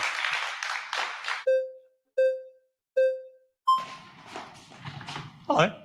Oh, Amanda, this is the girl that was in the Jordan Peterson debate too. She's a if I remember correctly, she's atheist, but she had good she had a fair, I guess, argument to be made during that Peterson debate. She's been here a couple times. So cancel culture. I'm trying to understand, is it that you believe it's something that's not necessary within society? Oh wait, maybe not. Whatever. To hold people accountable? Is it? No, I do think accountability is very important. And individual companies are perfectly entitled to operate their own policies. What I'm talking about is where the woke mob, normally through social media, would pile pressure, and it's not exclusive to them. I've seen it happen with the right as well, but would pile pressure on companies, on institutions to fire people, often for what, in my opinion, were things that might be offensive to people or whatever, but they're not at the bar where they should lose their livelihoods. Well, I do understand. I mean, there's a line when it comes to cancel culture where there are things that are taken too far, where people do lose their jobs for certain things that some people may find offensive or some people might not find offensive. I mean, free speech, you know, the whole point of free speech is it's not about you and I agreeing. Exactly. It's about our ability to listen to each other and maybe you even saying hateful things to me. If they don't cross the bar of criminality, you're allowed to do that. And I should just suck it up. I don't have to like it, but I have to tolerate the fact in a free democratic society like the United States with the First Amendment, you're entitled to do that. And see, that's where I disagree. I don't feel that it has to reach a bar of criminality in order for it to be something that someone has to be held accountable for. Though we have free speech, there does have to be lines drawn because there are things that are inappropriate regardless. You know, as you said when you were discussing books. Well, yes, I'm just like how rappers do it, rap about disgusting things too, but you don't see them getting canceled. Did you see what I'm talking about? Where I said that we have limited speech or um pick and choose speech when it comes to certain avenues. Like comedians, I think that's why comedians are on the rise right now because they can basically say whatever they want, but they can use the excuse, "Oh, I'm a comedian, so I'm just this is just jokes. Don't cancel me," whatever the case is. Just like Dave, that's why Dave Chappelle and all these comedians never get canceled. Really, there's been a few. Don't get me wrong, but there's been a few. Most of them don't really get canceled because they could use the comedian thing. Stance, it's positioned so that way it's not taken literally or seriously. But even regardless, the fact that you have to only be a comedian in order to allow your free speech to be said is dangerous because it sets a dangerous precedent. So that way people are not going to be truly able to speak their minds, whether that's offensive or not. That's a personal problem regardless. I said this multiple times, but if someone says something bad, me calling me the N-word, whatever the case is, it is up to me whether I want to take offense to that. But it should not allow. I'm not gonna wish that person to get fired or say they should get canceled or they should, lose their job. Whatever the case is, that's not how it should be. That are banned, or certain things, the remarks you made about Meghan Markle.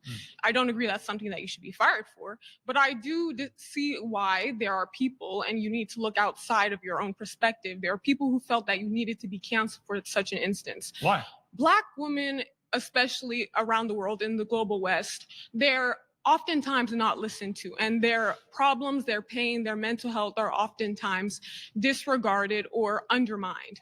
And so that's also been a problem in gynecology, which is why we see maternal rates for Black women. So you believe Meghan Markle? I believe Meghan Markle. Really? Why wouldn't I believe? Well, let me Meghan give an Markle? example of why you probably shouldn't. So she said in that interview that she and Harry were married secretly by the Archbishop of Canterbury 3 Yes. days before the public wedding. I recall. Had that been true, the Archbishop of Canterbury would have committed a crime and would have gone to prison.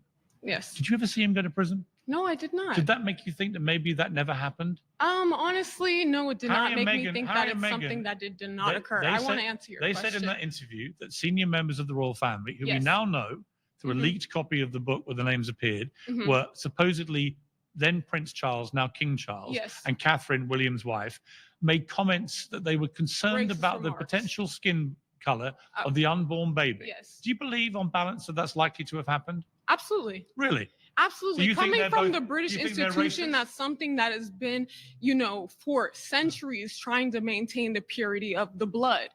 Something that has been within British they can't help being aristocracy. black. Believe all No, women. I'm not saying. right? Oh, Believe all it's black just women too. Something being white, if you're purposely trying to preserve it, it is something that you are They're doing. not And purposely trying to the preserve way it. What are they you talking about? interbred for years, I have studied English aristocracy for You think, just many to be years. clear, you think the royal And I family will have been say that deliberately trying to stay white? what I will say is that conservatism oftentimes does have to tie with the purity of whiteness and white culture.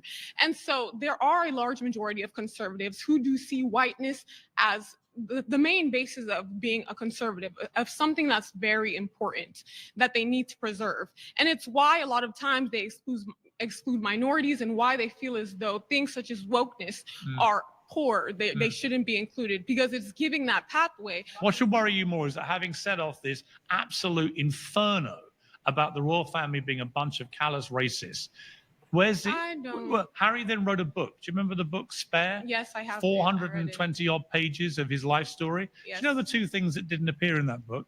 I informed The me. racism allegations against his family about the skin color of their unborn Mhm. child, and the fact that the Buckingham Palace officials apparently told Meghan Markle she couldn't get help for her suicidal thoughts. Those two things never got repeated, never appeared in their documentary, never appeared in the book.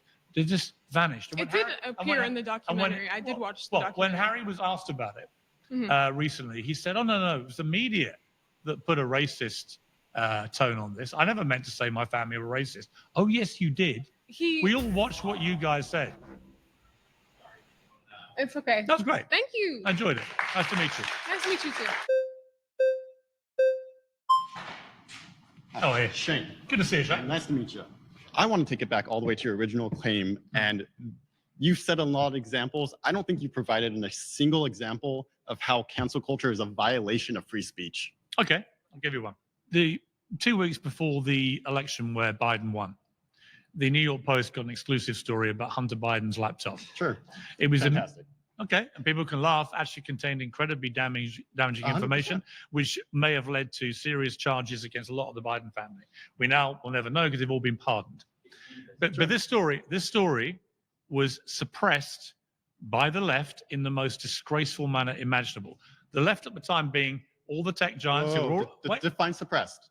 They literally banned the New York Post account from their platforms. Okay. Until they took down the front page exclusive. Free speech isn't protected on what platform you can speak on. No. These are private You asked companies. me for an example of cancel culture. I asked you for an example of violation of free speech, which is that is a violation of free speech. Which is a promise that the government will not come in and arrest you for anything you say. Hang on. You hang are on, not Shane, entitled Shane, to Shane, viewers Shane, on your show Shane.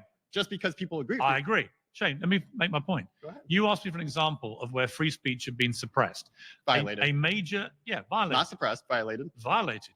A major national American newspaper of 100 plus years standing, the New York Post, had its account taken down on social media. Okay, did anyone get arrested? Because they were exposing a true story about the son of the man who would be president and became president in a way that was directly intended to benefit Joe Biden and hinder Donald Trump's chances of winning that election. And I don't agree with that suppression. That's what I mean. But That's how an example. was anyone arrested? What do you mean arrested? Was any free speech violated that the government stepped in and arrested someone? Well, I just told you the story of Graham Linehan, who was arrested.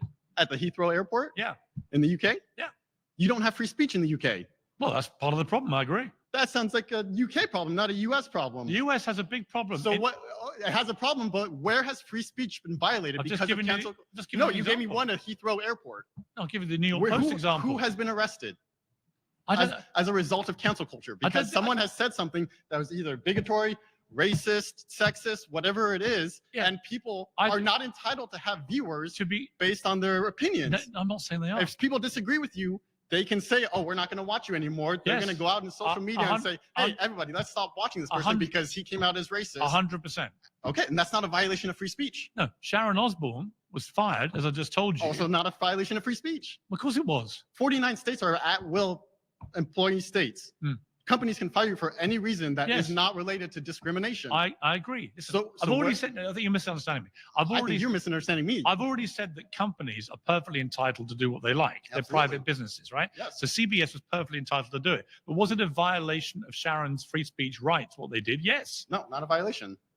It was a suppression. It was, I don't agree with it. What's the difference? I think the people, she didn't get arrested for what she said. Well, violation doesn't just mean you get arrested. Yes, being violated of your free speech, being able to not. I can violate you without involving arresting you. Is that what you see when you look at me? You want to violate me? No, that is what we have in our Constitution that is protected. You can say and do whatever you want. You have better protections here than we do in the UK. I agree. But your speech is protected. You can be as hateful, as angry, as misogynistic as you want to be, and people can hate you for that. Yeah. Consequences. You do not have a right to be on a platform and get to say whatever you want. Sure. You can. But if I say, you can, but people don't have to watch if I say right now on camera, I think you should be shot dead, that is actually a criminal offense. And I would be arrested. If you said you wanted to shoot me dead, or you're encouraging people to shoot me dead, that is not protected free speech. That is a threat. Correct. It's a crime. You saying I should be shot dead is free speech. My point being, and that makes you look like a terrible person. Right. Not all. Yeah, I agree. And you're not going to be arrested for that. I've already made the point that hateful speech has to be tolerated in a free democratic society. I agree. Right. Where it passes the bar of criminality, then obviously the law enforcement take over, and that's how it should be. The problem comes, and it's been more of a problem in my country than here. I agree, but I do think in terms of suppressing free speech, what was going on with things like the New York Post story being suppressed was absolutely disgraceful. I agree. We're not disagreeing on that. Good. Your claim was let's end on the point of agreement. We end up agreeing. I love that.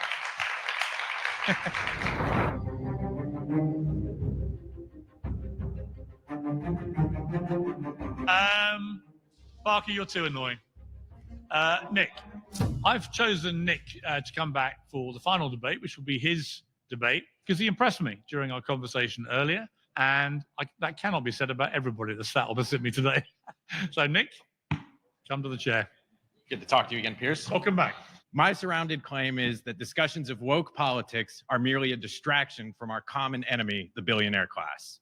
So as I just said, I think that these discussions of woke, whether we're saying that the problems in society are because of broke graduate students or people that are being mean to us on Twitter, ultimately it's all secondary to what really unites us. I think that it's woke to talk about the fact that the middle America, the industrial heartland of Britain, have been hollowed out by forces of globalization, outsourcing jobs to places like China or India or Malaysia or Vietnam, and that these talking about trans athletes, talking about what people choose to identify themselves as, it's all so unimportant. And 80, 90, 95% of what actually matters is what's going to put more money in people's pockets, what's going to let them have a dignified life for them and their family.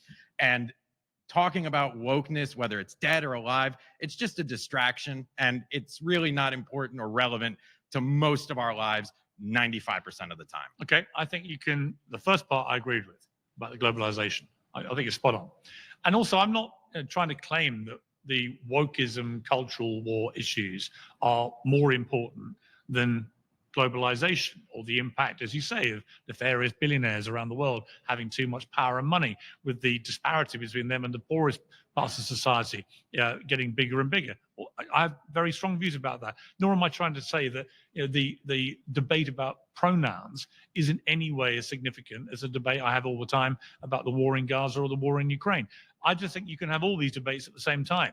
And to pretend, as the woke left do, that none of these culture wars cut through or matter is to be completely deluded. And I would simply say to you that there was a UN report came out, and it said, I think it was 2024, nearly 900 medals in competitive women's sport, to come back to that issue we discussed, had been deprived from actual women because trans athletes had won them. That's a staggeringly large number of girls and women who've been deprived of their rightful medal competing in women's sport because of the altar of trans activism driven by the woke See, left. this is my trouble, Piers, with talking about trans athletes, because functionally you're talking about 900 medals given out to people. I don't know. Not this enough for figure. you? My thing is that an If they were- 8-year-old if they- winning a track and field meet doesn't really affect me. What about Riley Gaines? California What about Riley just- Gaines, who's written the campaign? But what about Riley Gaines? I mean, why should Leah Thomas? This is exactly my point, No, Piers. but This whole discussion of trans athletes has nothing to do with what actually matters to people's I lives. don't agree with you You're there. talking about it With because all due it respect. gets a lot of clicks, No. gets a lot of I viewers, don't agree sells with you. books. I don't agree with you. And these other issues are much more I know, important. But you know who leads that campaign of saying no one cares? The woke left. Most of whom think it's absolutely fine. Most of whom think someone like Riley Gaines But again, is the enemy see, this is for the standing problem, up Piers, for women's rights. is you're saying that we have time to debate all of these issues, but practically we know that society prioritizes different issues. How much time do you think I spent on the Israel-Hamas war compared to wokeism in the last calendar year? A lot of time has been spent on the Israel-Gaza Give me war. a percentage. A lot of people have died. Give me a percentage of how much time I don't- personally devoted to one. I'm not sitting here and with the a other. stopwatch going, Right, how let much me help time is you. spent on Let one. me What I help know you. is not Let nearly me enough help time you. is being Let spent me help on you. I spent a homelessness, lot. poverty. Fine. These are the issues that really matter. There are a million issues. You may not care about the trans athlete issue. I can tell you millions of people do. Who are you, all due respect, to have the arrogance to tell people what they should be caring about? You can compare, I'm not trying to tell them not to care about it. I don't think it should be at the top or even in the top 10 of the issues they actually are talking That's about. entirely your prerogative. But you should not be arrogant enough to assume you know what people care about. I know from the work I did on this book and this tour I've been doing and the conversations I've been having, a huge number of people do care about this. They genuinely have felt that the woke left have turned the world into a joyless, horrible People place care about where it. everyone gets scolded, vilified, cancelled, shamed, and sometimes shot because of what they're saying. But this is the and whole I think that does poison matter. of social media and the way that public discourse works is instead of talking about the issues that are the most relevant to people's lives, I'm not talking about whether they care or not, but I'm talking about relevance, how much it actually matters to your life. Okay. The Do you have any kids? economic Do you issues, have any kids? I do not have. Okay, if you had a daughter, I've got a 13-year-old daughter. She's showing no sign of doing this, but if she had aspirations to be an Olympian, for example, would you feel differently if her Olympic place was taken by a trans athlete? I do not want anyone's Olympic dreams to be crushed, but I think that their ability to get a well-paying job is much more important and something we should be focusing on. Then you made it clear you think that the Olympic dream is irrelevant? I much prefer to focus on the American dream than an Olympic dream, so you personally. have your fixed set of things that you care about. I respect that, right?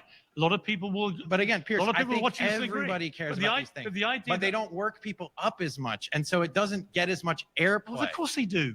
No, we all know that if this was a discussion about the minutia of healthcare policy, it would not get as many viewers as an hour-long conversation about trans athletes. But you don't think, come on, we know this. But you don't think that issues, for example, like the wars in Ukraine and Gaza, get people angry and passionate? If it and bleeds, motivated? it leads. Of course, that matters. Of course. You don't think war and peace is incredibly important? You don't think the issue of globalization and the impact on people's jobs and lives has not been the subject of a lot of passionate, angry, animated debate? I think it gets far less airtime than it deserves, because what we see is that whether you're on the right populist side or the left populist side, they've all got their fingers squarely aimed at the puppet masters pulling the strings behind our whole system. But it's the people in the middle. And this is what I wish people would really understand at home. It is not the left that pushed woke politics or identity politics. It was neoliberals who wanted to have the current system maintain the status quo, but give people who hadn't had a stake in that system more representation within it. But the fact is that for most people, whether the CEO of Lockheed Martin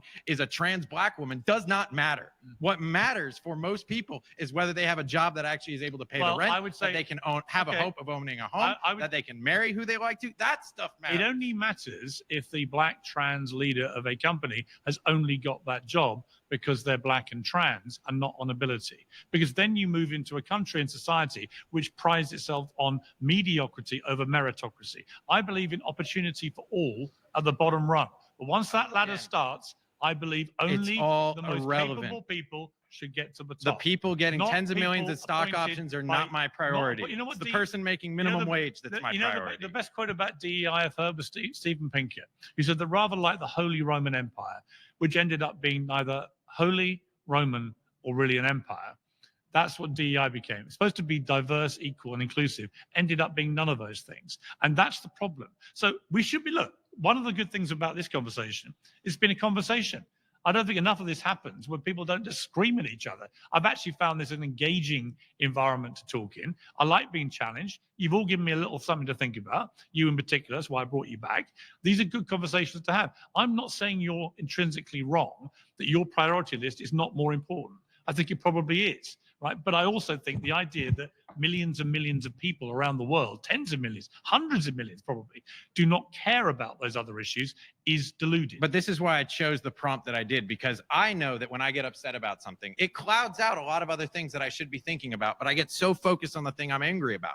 This is why woke politics has become such a useful canard for people of all political persuasions, because it does get people worked up, because it does speak to basic issues of identity and belonging and meaning.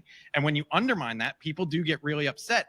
And what that does is it takes away their emotional and intellectual bandwidth from the things that would materially improve their lives. And that is why I think that this whole conversation, not that it's not important, but it should not be crowding out, as it is in our public discourse, all the other issues that are so much more important. That's why you saw, I know you don't agree with Mamdani in New York. Mamdani did not run a campaign on woke politics. He aimed it squarely at cost of living, affordability issues, and he won more votes than anybody in New York City in the last 60 years. Hang on. He also promised, like all good socialists, he's going to give everyone everything for free. And let me tell you what's Well, I'll tell you what, buses are free for most people in New York already. Let me tell you what's going to happen with Mamdani. You can take this to the bank. Because socialism has never worked anywhere in the world for any sustained period of time.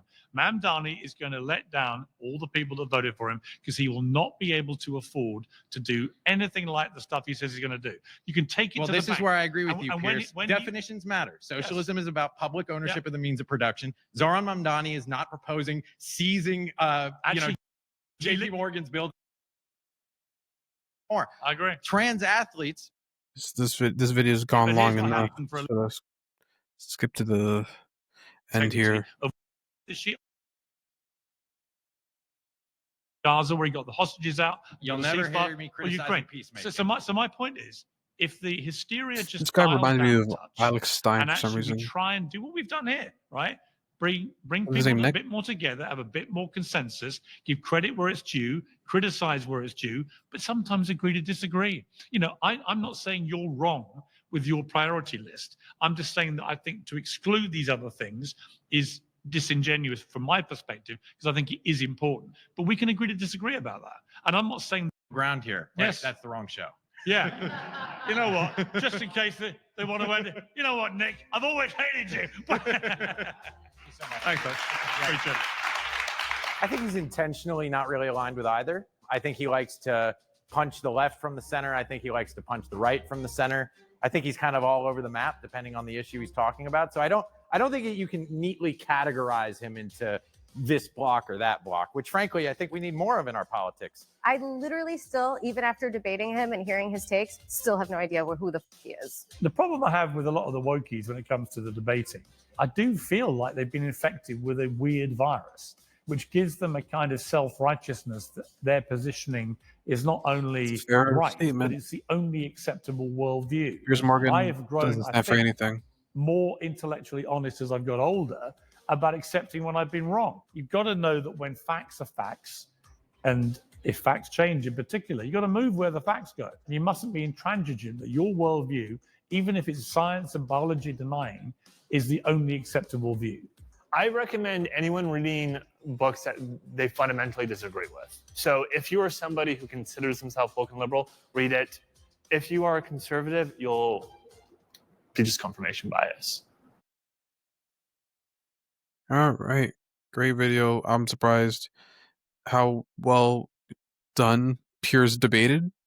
Great job, Piers. But I think you were left off more softly because you're surrounded by liberals, and you say you yourself are liberal yourself. And you didn't have a name, obnoxious self in this video, which made it better. And Dean wasn't in the video. Parker didn't debate as much as I thought he would.